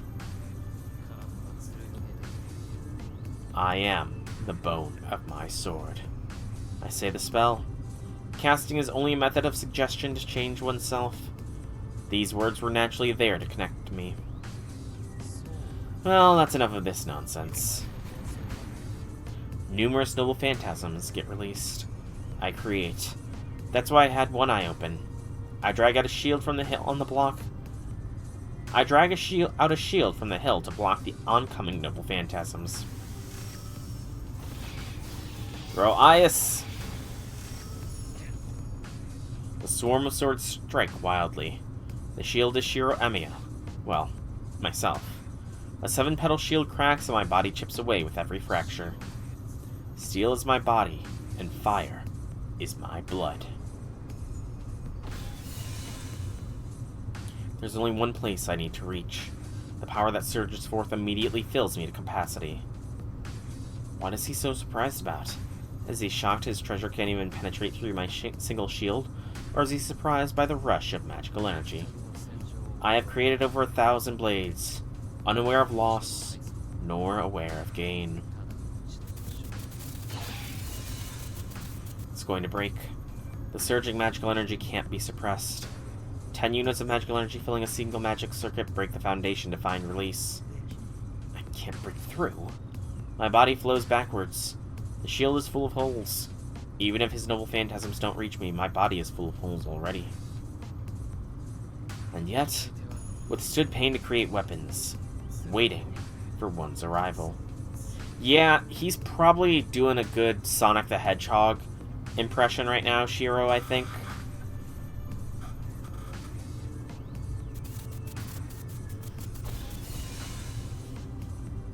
Magical energy rages out of control, but I don't care. My body is a circuit that solely exists to use a certain magecraft, and that magecraft alone. So there should be something beyond that. There should be something beyond that if I can't make it with this circuit. No, even now, it's here. It's there. It's just not visible. There were no circuit limitations from the very beginning. If what was preventing was not a wall, but darkness, then the limit is somewhere beyond the darkness. I have no regrets. This is the only path.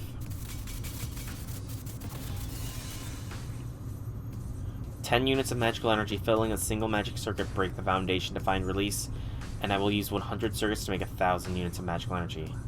My whole life was unlimited blade works. I say its true name in that instant. Oh really, Jakester? That's interesting. Why is that? Everything shatters and regenerates.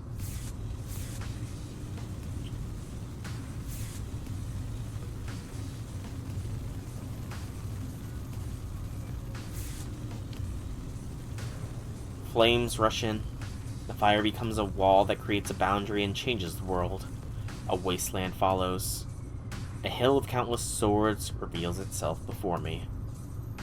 How does this place look to that guy? The golden servant simply stands there with a seething look on his face and confronts his enemy. That's right. I don't make swords. I create a world that contains infinite swords. This is the only magecraft allowed to me. A desolate world. A graveyard where there are no living creatures. Only swords. In this world where swords get replicated just by looking at them, every sword in existence is here. You know, knowing what we know about Shiro, how anything he directly traces is in Unlimited Blade Works, how do we think Gilgamesh would react if Shiro had traced Enkidu while he was witnessing the fight against Heracles? Do you think Gilgamesh would just instantly break out Ea if he saw a copy of Enkidu just sitting around Unlimited Blade Works here? This is Shiro Emiya's world. A reality marble. The greatest forbidden magecraft that materializes the caster's mental world. This is the heroic spirit Emiya's noble phantasm, and the only weapon I possess. Everything is here, and nothing is here. But he literally projected Ro Ias, and Ro Ias is not a blade either, so... And Enkidu does have blades at the ends of the chains. That's why it's called Unlimited Blade Works. As someone who lived his whole life as a sword, that is the only definite and tangible answer he was able to obtain. A reality marble. So this is your ability. I take a step forward.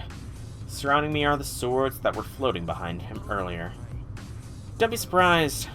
These are all imitations. Just as you said, they're all trifling objects. I stretch out my arms. The swords stuck in the ground come out easily as if accepting me as their wielder. But you know what? There's no rule or reason a fake can't best the real thing. If you're the real thing, I'll surpass you completely and strike down your very existence. I step forward. In front of me is the servant who possesses thousands of treasures. +3 to Summer Medjet. Radio. Let's do this, King of Heroes. Do you have enough weapons in stock? He said one of the lines. I've not heard him say people die when they're killed, though. When will he say people die when they are killed? When? Huh. Surely you are conceited, mongrel. I charge through the wasteland. Here, the two different groups of swords begin their final clash.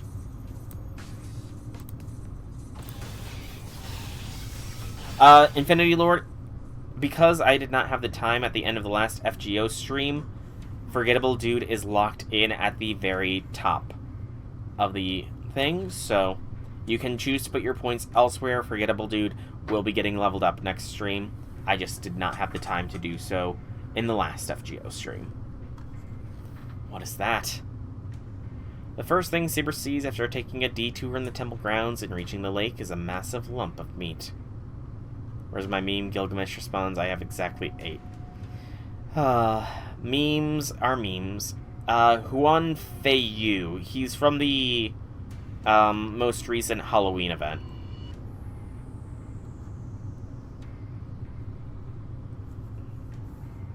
And I kind of forgot his name for the longest time. So that's why he was Forgettable Dude. Because I had to look up his name when I was trying to... I had to look up the event itself to get his name for his picture for the level up document. She's not like any other knight. She fought many kinds of monsters when she was called a hero. She's even fought Dragonkin, famed to be the strongest of the phantasmal species. But even Saber can only falter at the lump of meat. It's not because of how unsightly it is. It's because she can tell the curse released from that shape, the lump of meat, is the same as herself. Some more Balbon? Righto. Bow, bow, bow. Bow, bow. A servant. Can a servant change that much if the summoning's gone wrong? Oh, why are you sad, Velvet? Why are you sad about who Forgettable Dude is? Or is it the power of the Holy Grail? She stares at the lump of meat, stunned, and shakes her head. Reen? Where are you, Reen? Well, to be fair, he did not come home on the Halloween event for me. He spooked me on some other banner that I honestly don't remember which one it was. And it became a bit of a meme because it was like... I didn't even... To be fair, Velvet, I didn't even remember Huyan's name until people started putting her up there. And she had a piece in this recent summer event as well, so I had kind of forgotten about Huyan as well. At the same time, Liz really stole the show from that Halloween event. It was an adorable Liz. Not the standard Liz, so it did not move Liz up the waifu rankings, but still an adorable Liz. She runs to the lake and yells to the lump of meat on the opposite shore. She is hesitant to enter the black mud inside the lake. It's not because it's unpleasant. Her instincts tell her that she cannot touch it as a servant who's a half-spirit. She hears a voice calling. It's faint, but she hears her master's commands. She looks closely and searches around the lump of meat. She steps forward without hesitation. Hold on, stop, Saber. Don't come in. Saber's body stops. She retreats and stares at the lump of meat while readying her sword. But Reen, just don't. You'll end up like this if you touch that mud. Stay there and get your Noble Phantasm ready. This clump will explode soon. Use your Noble Phantasm on it before that happens. True, it is a Liz event. Saber cannot nod to her master's tense voice. She can tell the lump of meat is about to hatch. The squirms turn into throbs, and the quantity of the mud spat out continually increasing. The lake turns black, and the black mud is overflowing onto the ground. Yes, Huyan has definitely become more of an adorable servant after I did her interlude, as well as the little bit of a role she played in the summer. She is definitely adorable. That thing is growing. The world's restraining power will be activated if that thing is left alone. It's natural for her to destroy it with the sacred sword before it happens. But to do that, please escape, Reen. I can do it once you get out of the lake. Sure. Infinity Lord, sure. Yeah, okay, I'll leave it to you, but go ahead and use it if I don't make it out on time. Our contract gets severed, but you should be fine if Shiro is alive, right? Don't be ridiculous. I don't care. I can handle a curse like this. Saber runs into the black mud, heading toward the lump of meat. No! But her body does not move. Her body stops when she tries to go near the lake. Did you just use a command spell? Of course. I can't let the only one who can destroy the Holy Grail die. I told you there was no need to worry. I can easily get out of this. You can rest assured and stand by with your sacred sword. Your favorite character in UB-Dub?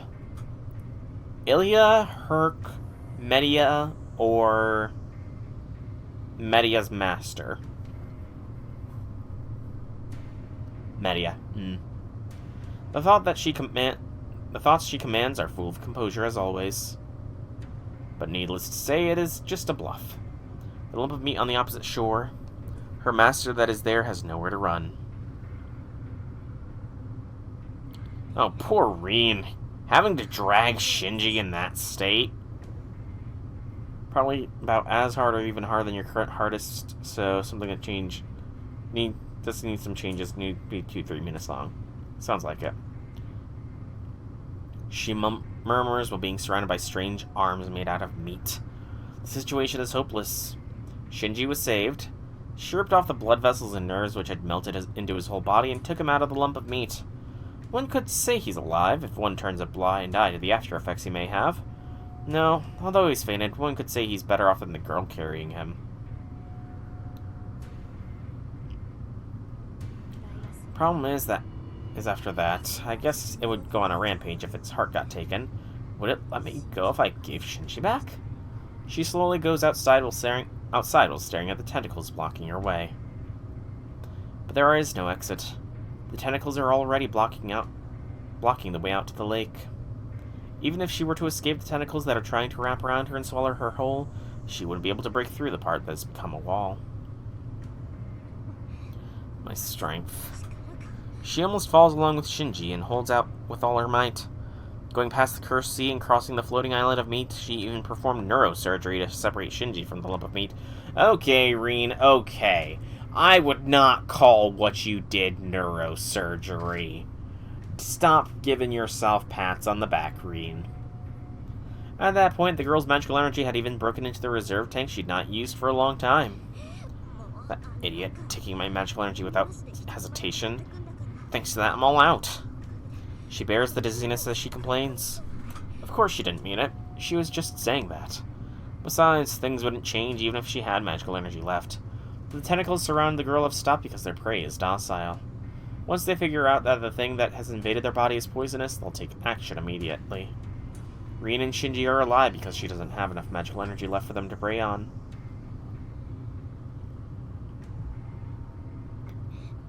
But I guess this is it. It's getting hard to even stay standing. Her vision grows hazy. Although she's able to get a foothold, that doesn't change how she's still in the mud. Heat is encroaching on her nerves by the second. If she falls onto the platform of meat, she'll become the core of the Holy Grail this time. Oh, the meat's actually enclosing. Before that... Sorry, Saber, I'm sure you won't listen to me, so I'll make you obey. There's one command spell left. That's enough to make Saber, standing on the opposite shore, use her sacred sword. I also have to apologize to you, too. I couldn't save Shinji. Oh, poor Rin. Just run. I don't want to hear such whining. Her body that's about to collapse stops. That voice. Are the thoughts coming to her mind instead of her ears those of the servant that she made a contract with? Hey. She has no time to be bewildered. She knows his personality well.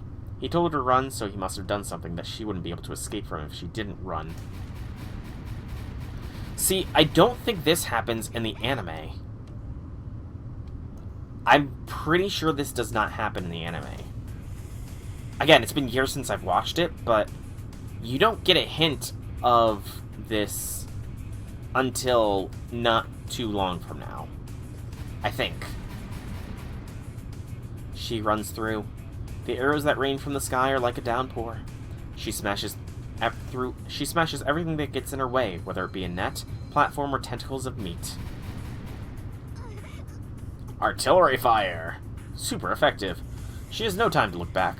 She runs through with all her might while carrying Shinji. She jumps into the lake. The arrows have swept away for her escape route.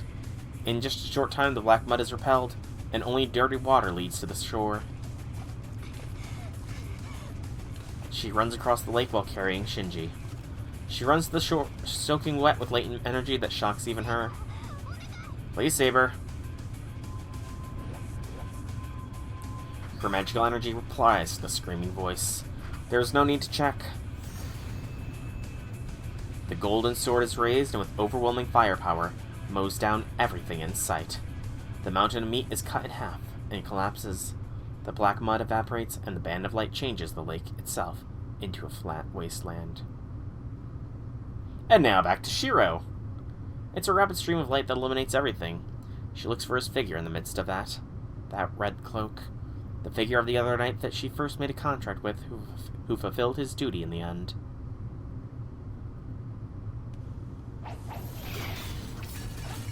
Oh! I match the repeated attacks from the longsword with the longsword. The swords offset each other and the fragments are sent flying into the atmosphere. Hey, don't. The handle of a curved sword appears behind him. Get ahead of yourself, kid. But I'm faster. I pull out the curved sword at his feet and swing it straight at him.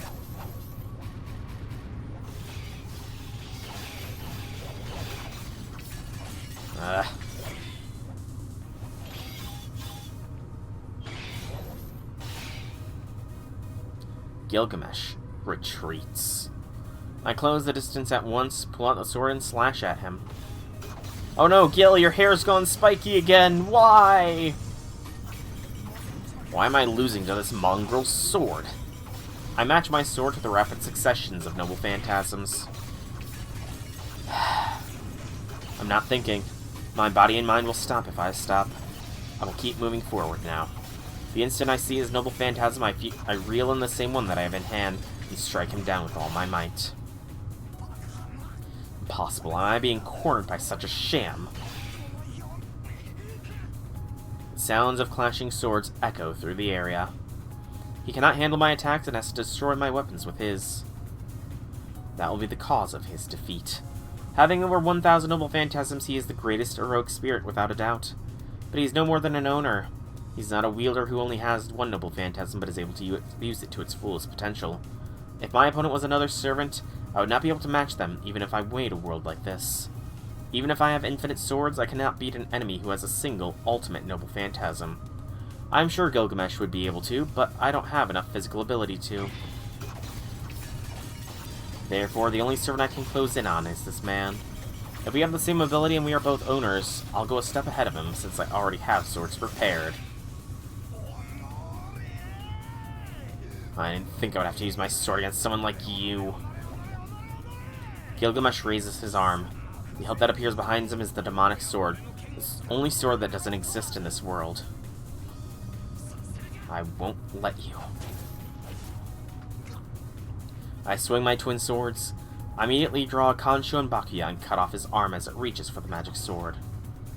The weapons come to a halt. He loses his best sword and is left completely defenseless. My body acts before I can think.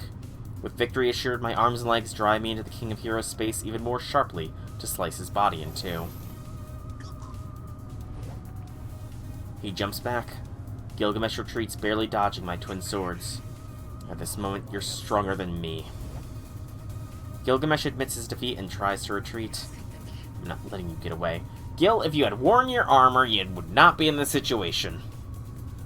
I'll lose if he regains his composure. I'll have to settle this match at this moment before the heat cools down.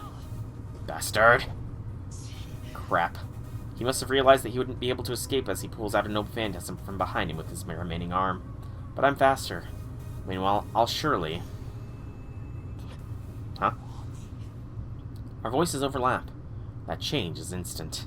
The flash of light coming from the lake emanates over the hill of swords. Massive magical energy wiped away the already disappearing reality marble. That's fine. The match is settled.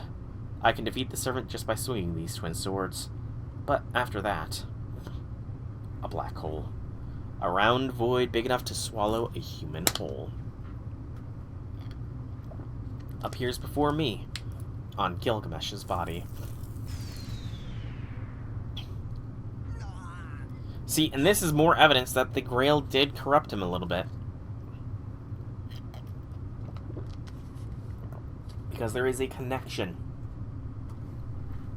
Gilgamesh looks down at his own body appalled. His body is being swallowed. The golden servant is being swallowed up by the hole that is opened inside of him.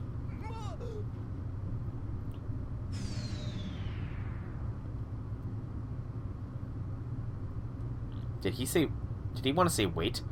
The void mercilessly swallows the servant. There was no way for him to escape. The void was open in his own body, after all. There's no way he can escape from something that is in his body.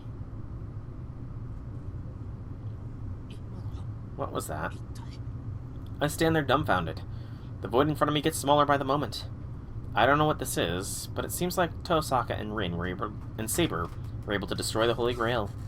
My only guess is that this black void appears from that effect, and he vanished. Anyways, now, Everything's over. The twin swords disappear.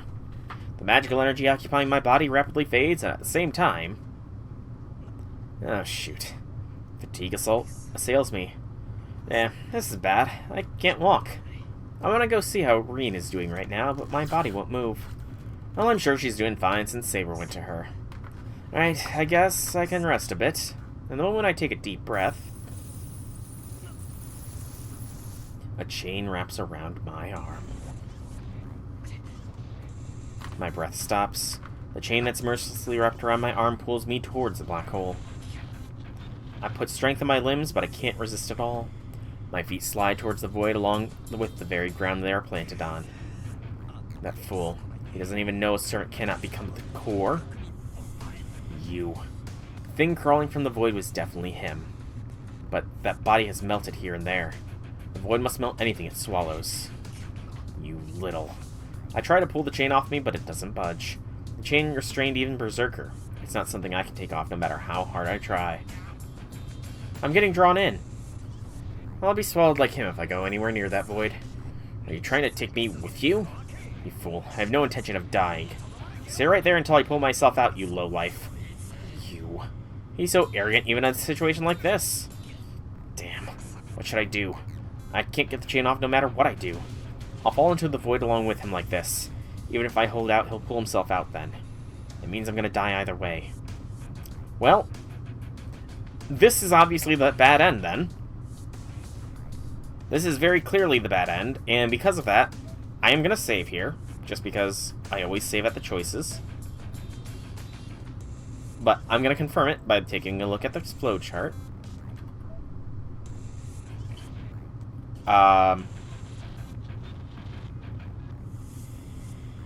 What? Why? That's not ominous at all. Why do I have a Saber heart with a Reen broken heart?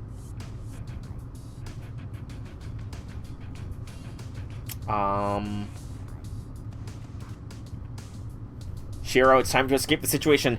Take him with you! If I'm going to die either way, I can't let him escape. Screw you. I wrap the chain further around my arm, unlike before I grab onto the chain so it won't let me go. Don't ever come back into this world again. Without resisting, I throw myself into the black hole. Idiot. Are you insane? Yes, he is. I roll down. I fall into an endless darkness while my body is being melted. The black mud mercilessly eats into my body. My body is stripped off, and I fall into a deep darkness just as the soul known as Shiro Emiya. It might be because the fall is so long. After it begins to feel as if I'm going up instead of falling down. I'm swallowed into a black grail-like sun. Dead end. Wah, wah. But yeah, I wonder what the whole broken Reen heart, full Saber heart was about. Okay. You.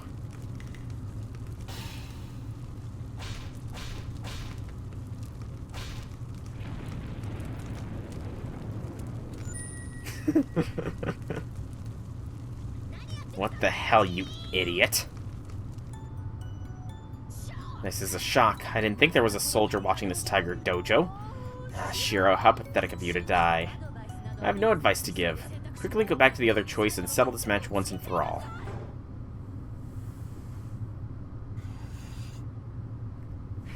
Hi there. How is everyone? While Taiga's gone, I have some fateful good news. I bet everyone's having a real hard time on how to get Reen's good end, right? Am I not getting her good end? Well, this segment is all about giving you some hints on that. As a special guest, I've called over our senpai Reen. How exactly can players get the good end? Bring her back on the third night. See how she's doing on the morning of the 5th. Hang on. Bring back N3, C, M5, happy, D8. Talk. 10. Or talk and 10. Dojo. And 15. That's really specific, Senpai. So we have to do all that? Nope, you only have to do 4 of them. Out of which 2 are unnecessary. You won't be able to get past the 12th day if you're too preoccupied with Saber. Okay, so I should not have been doing the balancing act. Okay. Ma'am, yes ma'am. Thank you for the advice. So there you have it. If you have time, go ahead and play all the way back from the 3rd day. That's a lot, though. That is a lot. I'm not going down that easy. I feel dizzy. My body can't hold out any longer. I'm going to die. I can't endure it in the very end. Then if I can't endure it anyway, should I loosen up? If I do so, I should at least be able to push him back into that void. No, don't underestimate me. I won't let you take me with you. I re-energize my weakening limbs.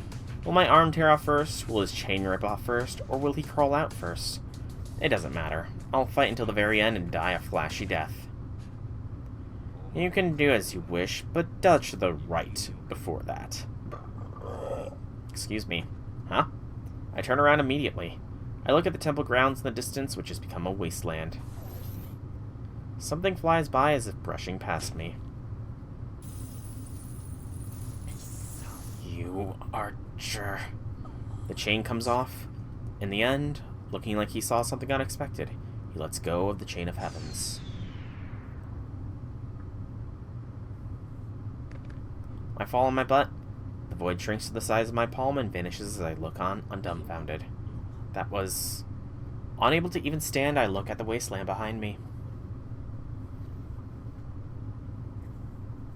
Dawn is near. The one with the rising sun behind him is the knight, wearing a red cloak. What a show-off. I subconsciously complain, but I can't help but smile happily. Well, I have nothing I want to say, so I'll keep quiet so that I can sleep. The golden ground that became a wasteland. Seeing the knight standing there and Tosaka running up to him, I lie down on the ground.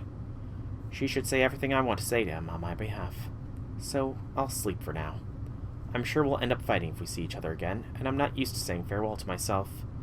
And for the final time, I engrave my ideal into my mind so I won't forget it, and slowly close my eyes.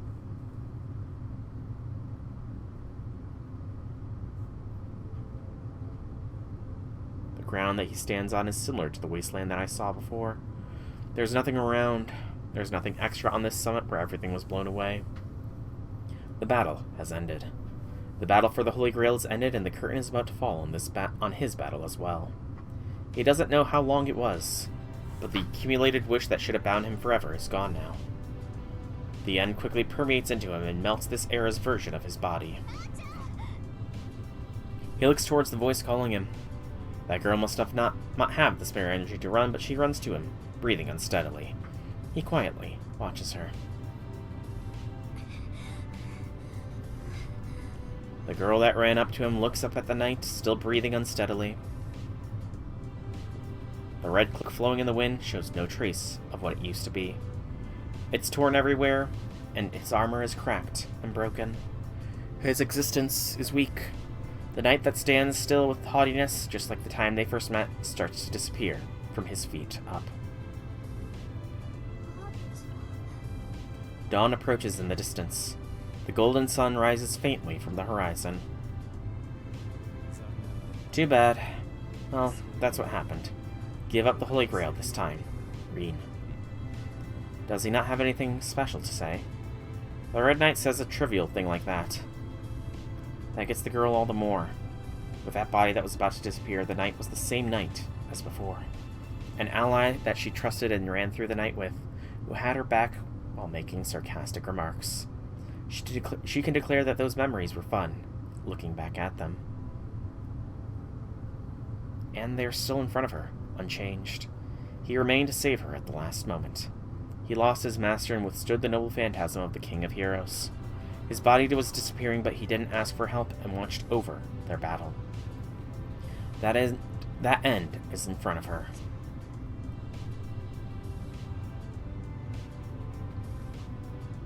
The girl can't think of what she should say.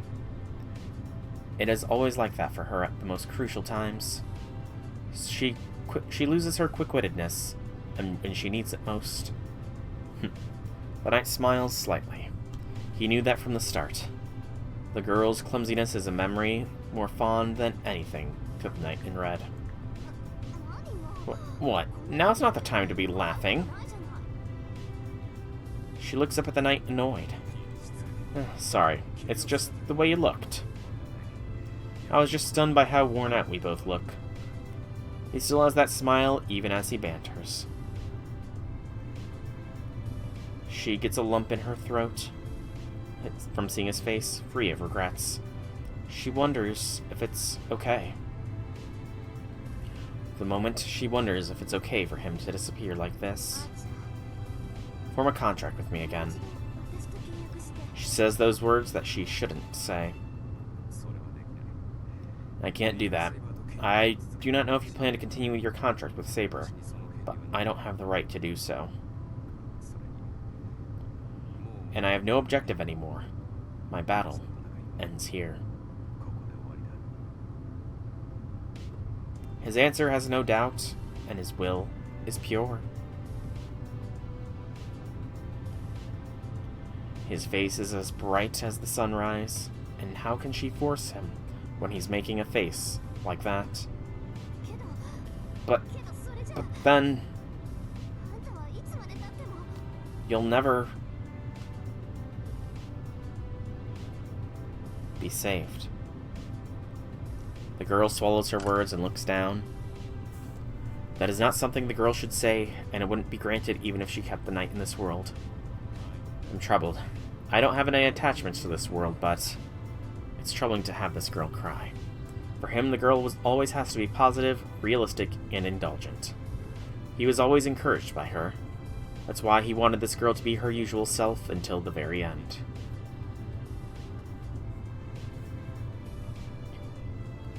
The girl looks up at the sound of his voice. Her face trying to hold back her tears is adorable. Rather than expressing the slight attachment he feels, he looks at the collapsed boy in the distance. Please take care of me. I'm an unreliable guy, as you know. Please support me. The knight says, objectively, those are words of farewell. The future might change. If a girl like her stays by Shiro Emiya's side, then the hero named Emiya will not be born. His distant words contain such hope. But even if that were to happen, even then the Knight of Red that already exists will forever be a counter-guardian. He and the boy are different existences. They only have the same starting point, and he was an illusion the boy dreamt of. No, there is no salvation available for this knight anymore. There is nothing to give to him, as he has already died and become a phenomenon. The girl nods, in spite of that. Because she cannot give him anything, she gives him the biggest smile in the end. He asks her to take care of him, in order to answer the trust he put in her. Yeah, I know. I'll do my best. I'll do my best so he won't become twisted like you.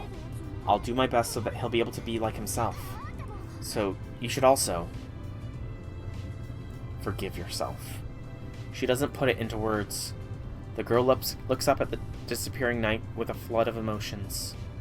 How much salvation did that bring? After engraving the girl's smile into his memory with pride. I got my answer. It's alright, Tosaka. I'll do my best from now on, too. He's looking like his old self. A breeze. The knight finally rests his wounded body without waiting for the girl's reply. And so ends Emiya. I didn't even get to complain to you after all. She wipes her tears as they well up and says to the man who is no longer there. The voice is invigorated and she regains her usual stout-heartedness. It's only natural. She doesn't have the time to be down after he made a face like that. She says farewell to the wasteland where the knight stood, and the girl runs down to the collapsed boy. In the golden sunlight, His smile as he disappeared was just like that boy's from the past. Excuse me.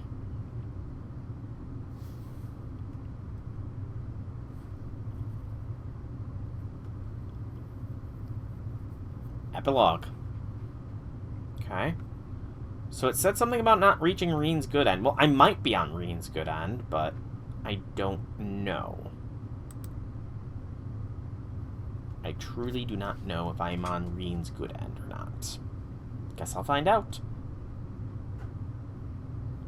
The morning is near. My eyes are still clouded, and I'm only half awake, but I sense that the night has ended.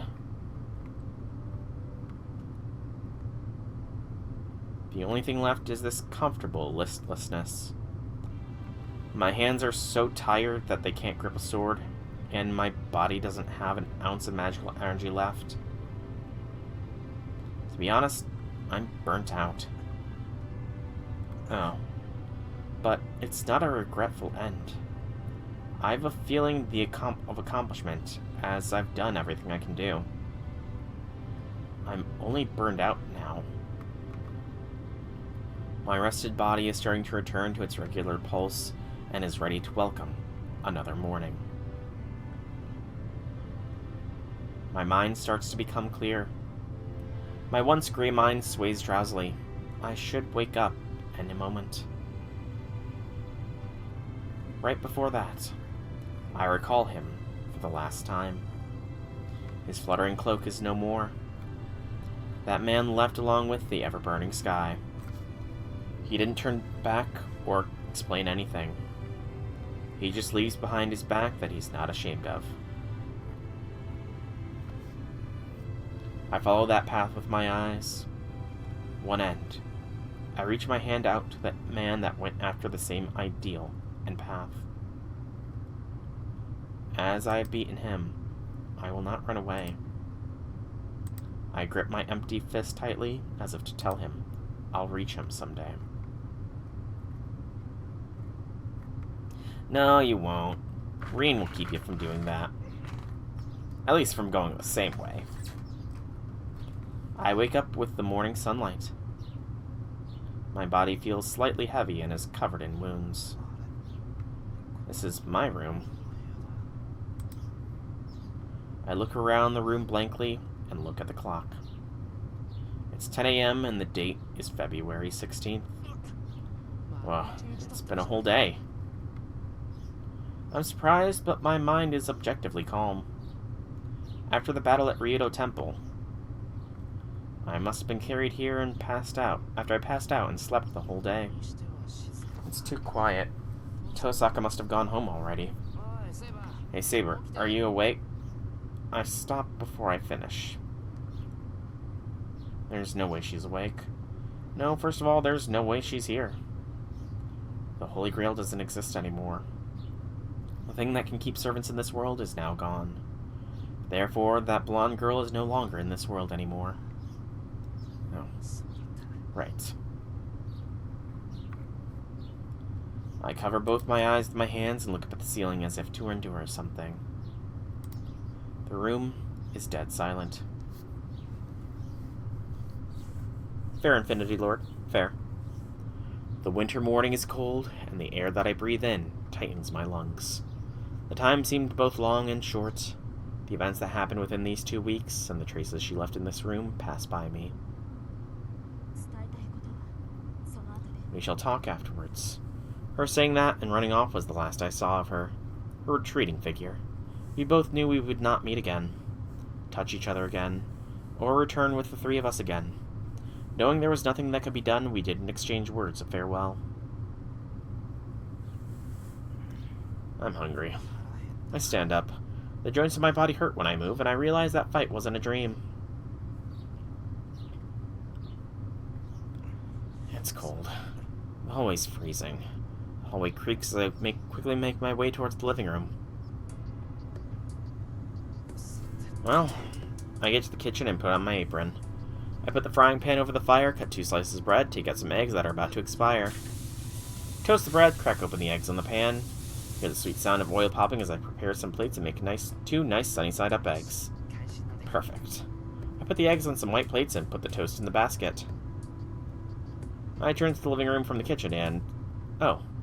I realize that there's no one else in the living room. I take a deep sigh. The girl that was waiting for breakfast in the living room every morning isn't here anymore.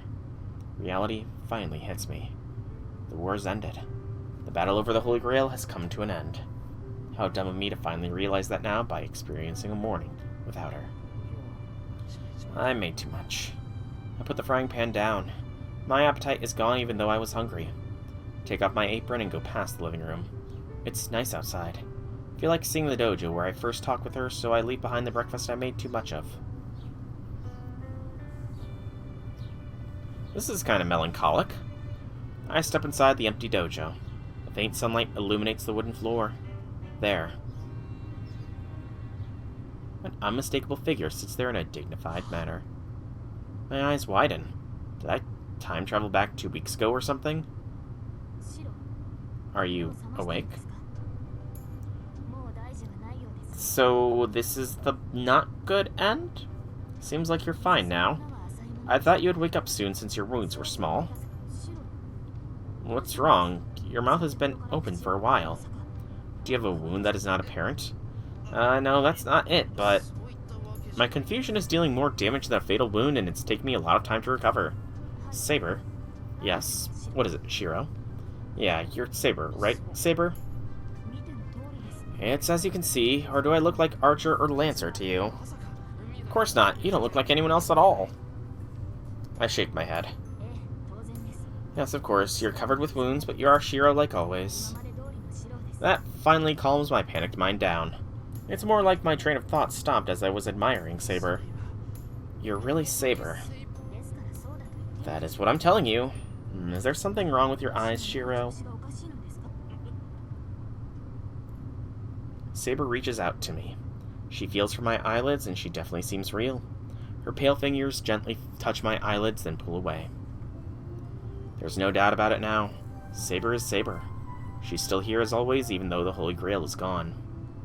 I sigh, let out the air in my chest, and... Morning, Saber. I'm glad to be able to see you again. I tell her the first thing that pops in my head. Good morning, Shiro. I'm also glad to be able to greet you again. She smiles radiantly. She shows no worry that she will disappear soon. But Saber, how are you still here? The Holy Grail doesn't exist anymore, right? Then... I stop myself from saying servants can't stay in this world. Please ask Green about this matter. She may be waiting for you to notice her. Huh? Hearing this, I turn around.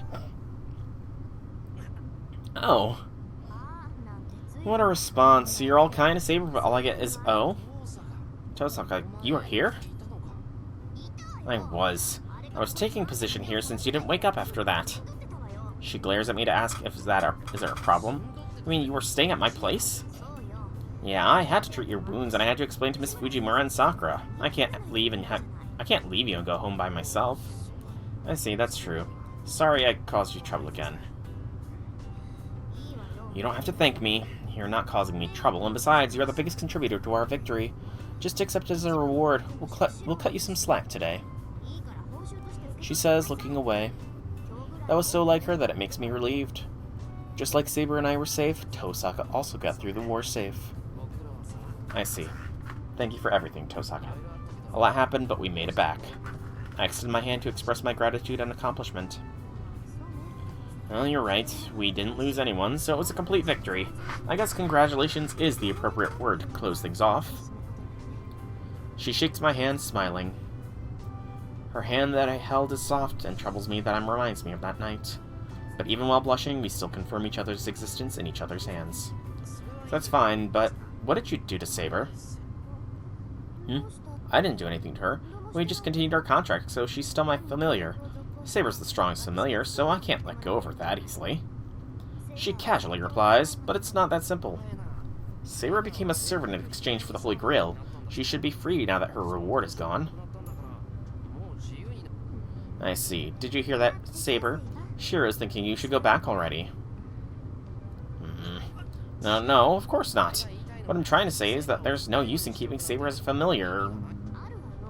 There is. Saber can't stay in this world unless she has a contract with a mage now that the Holy Grail is gone. So having her become my familiar is the best way, right? First of all, I'm giving Saber most of my magical energy, so she has to do at least that much in return. The fundamental rule of magecraft is equivalent exchange. Or what? Are you not happy that Saber stayed? Of course I'm happy. But isn't it wrong that Saber's still a servant? Besides, are you able to keep Saber in this world even without the Holy Grail? Yes, that's the biggest problem. It's beyond human capabilities to make a heroic spirit into a familiar. Even if Reen is a genius mage, it's not possible to support Saber. So there's only one way. Familiars that cannot be supported with magical energy from their contractor have to gain magical energy from elsewhere. She'd have to become a vengeful spirit like Ryder and survive by eating the souls of people in town. Hey, I don't know what you're thinking with that gloomy face, but hear me out. Look, it's difficult to maintain Saber just by myself, but we have one more mage here. If the two of us cooperate, we should be able to keep Saber in this world. You mean me? Of course, who else is there? Well, I'm glad you're counting on me, but that's troubling. I don't know how to make a contract with familiar, and I can't do anything that skillful. Of course, I already took that into consideration. I'll supply magical energy to Saber by myself, so you just have to support me. It won't be as much as Saber, but it'll be an inconvenience as well. I don't know what she's angry about, but she explains while turning away from me.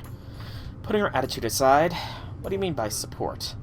I addressed the biggest question I have. Well, a lot of things. It's not like I have to say each out loud, right? I'm sorry, but I don't get it by just a lot of things. Don't be lazy. Explain it to me properly. It's just stuff, okay? Come on, you should know what I mean, idiot. Damn, my ears are ringing. What's up with her yelling at me all of a sudden? Anyway, I can keep Saber in this world as my familiar. You want Saber to stay here, right? Then you shouldn't have any complaints. Well, if Saber can stay, then that's more than I can ask for. But that's only if she consents to it. It's wrong to keep Saber in this world if she has no business here anymore. Do you have something against me staying here? She must have sensed my doubt as she quickly asks. I have no objections. I don't want to object. This is something I have to ask. Saber, there's no Holy Grail in this town anymore. Your wish won't be granted even if you stay here. Are you fine with that? Congrats, Infinity Lord. Yes, I'm staying in this age out of my own will. I would like to watch over you until the very end. He said that I am wrong for that. Please tell me the answer to that someday. Her voice is calm, but I feel a strong will from it. It's the same as that night. It's the same pure voice that told me our contract when I first met her. Yes, it may be troubling for you, but please forgive me. As compensation, I shall help you just as I have up until now. I stare back at her. I don't know if I can meet her expectations. But I'm sure I won't stray from my path if she watches over me, no matter what awaits me in the future. Reen is getting pissy. Alright.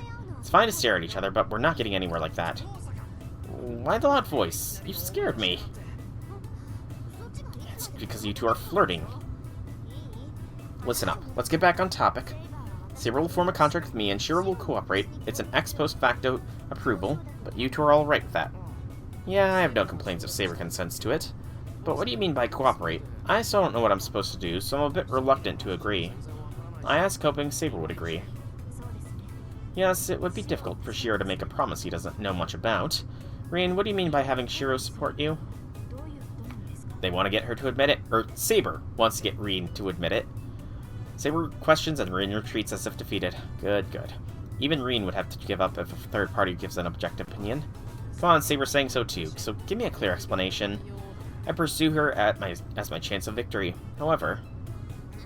Jeez, just be quiet. Saber's mine and you're mine too, so no arguing back to me. Familiars should listen to their master without talking back. Yeah, this is the Reen harem route. Tozaka's displaying her outrageous dictatorship. Hey, hold on, I'm not yours. What, Shiro? You made a contract with me. You're like a familiar from the moment you pulled my magical energy, so I'm allowing this... say this much. I recall that night being pressured with a threatening attitude and freeze up, and I could tell that Reen herself... Crap, I'm saying such a ridiculous thing! Is also regretting it and strangely feeling kind of bad. Well, I did manage to survive using your magical energy, and it's true I made a contract with you, so I guess that's one way to put it. And it's true. Anyway, that's it. Our cooperation is still ongoing. By the way, I don't want an amateur as an ally, so I'm going to have you become a proper mage. I'll teach you magecraft, and Saber's going to teach you how to fight. We're going to be hard on you, so brace yourself. I'm taken aback from the sudden proposal.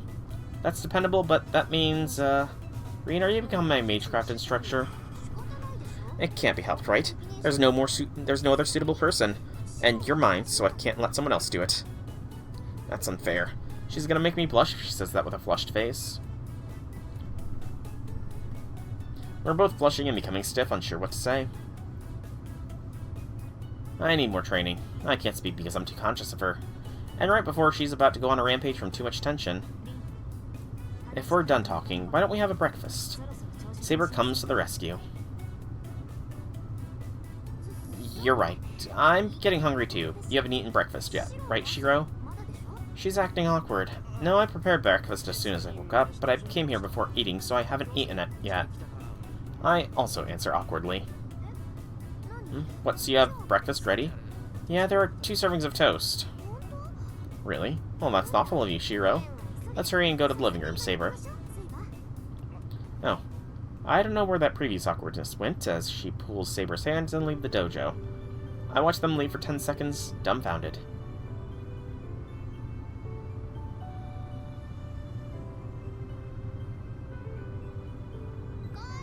Hey, what are you standing there for, Shiro? I can't start eating until we're all there. She calls back to me, still pulling Saber's hand. Tosaka, who fled from the dojo, is stopping by the yard and waving to me. She really doesn't waste any time. I've been pulled around plenty already, but I'm sure that'll continue from now on. As long as I'm with her, this is just an everyday thing. You can't keep up with her unless you prepared enough. But, well, to put it her way, it can't be helped. She was able to make it this far since she's like that, and that's exactly the girl I fell in love with.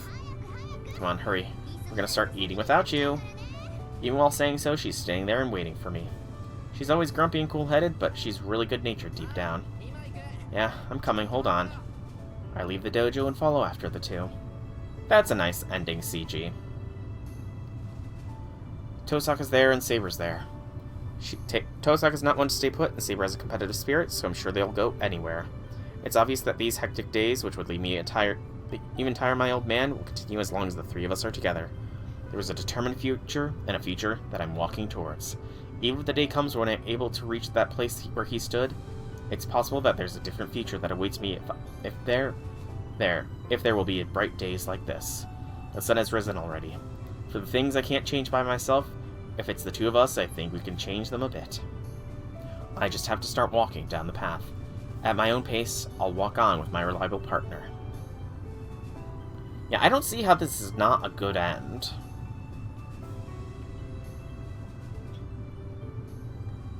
I really don't see how this is not considered a good end. Alright. So that is UB-Dub. Completed, it seems.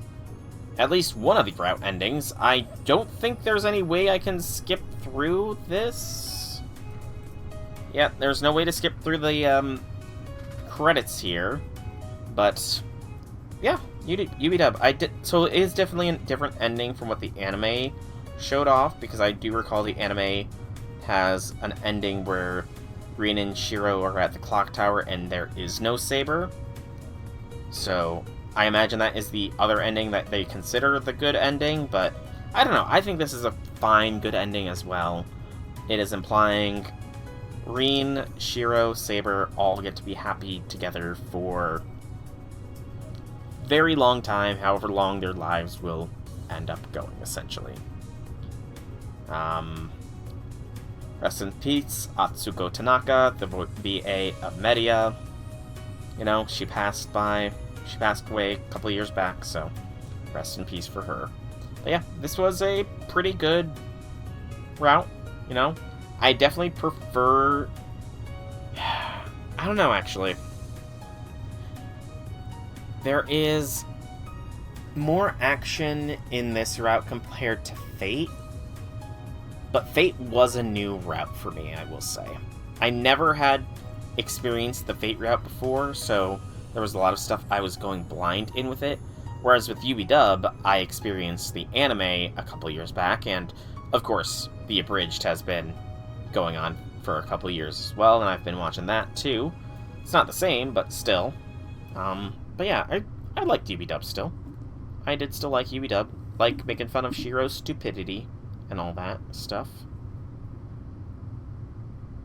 But there is still a little bit more of UB-Dub to go, which is what next week's stream will be about. We'll be tying up all the little loose ends of UB-Dub, and after that, a new route has been unlocked.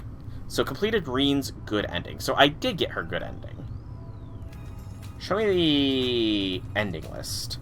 Sunny Day, good end for Unlimited Blade Works. So good end and true end, so that's the difference. I got the good end, not the true end. I don't know. I think the good end is better than the true end, honestly. I do think good is better than true, but... So, I'm just curious here. So, according to what was said on night 3, we have to bring back. So, that is something that is kind of inevitable, I think. Yeah. It is easy to miss, but I did do that. I'm pretty sure I did that, at least. I did see both of them, but I kind of was a little bit flip-floppy there. On morning 5, I went to see Seba. So, I'm 1 for 1 on those decisions. Day 8, 7... I also saw Saber. Okay, so that's where I messed up. Alright, so I kind of was locked out from the Reen route all the way back on day 8. I did not have the true ending possible. But, yeah, so next Friday's UB-Dub stream will be sort of going back through, possibly to the very beginning, and sort of picking all of these other choices and seeing if we can't get the true ending here. Yeah, because, I mean, that's kind of what I did for the Fate route here. I went back through and redid everything, and now it did say a new route is unlocked, which means, or should mean at least, that if we go all the way back, yep, we should be able to hit this divergence here. This divergence is, I'm almost positive, the lead in to Heaven's Feel. Probably just need Sakura reputation to do so, but that is something for 2 weeks from now. For now, I have been Soulrack Dragon. I hope you've all enjoyed today's stream. If you have, leave me some feedback in whichever way you so see fit. If you want to check out more by me, be sure to check out the channel here on Twitch or YouTube.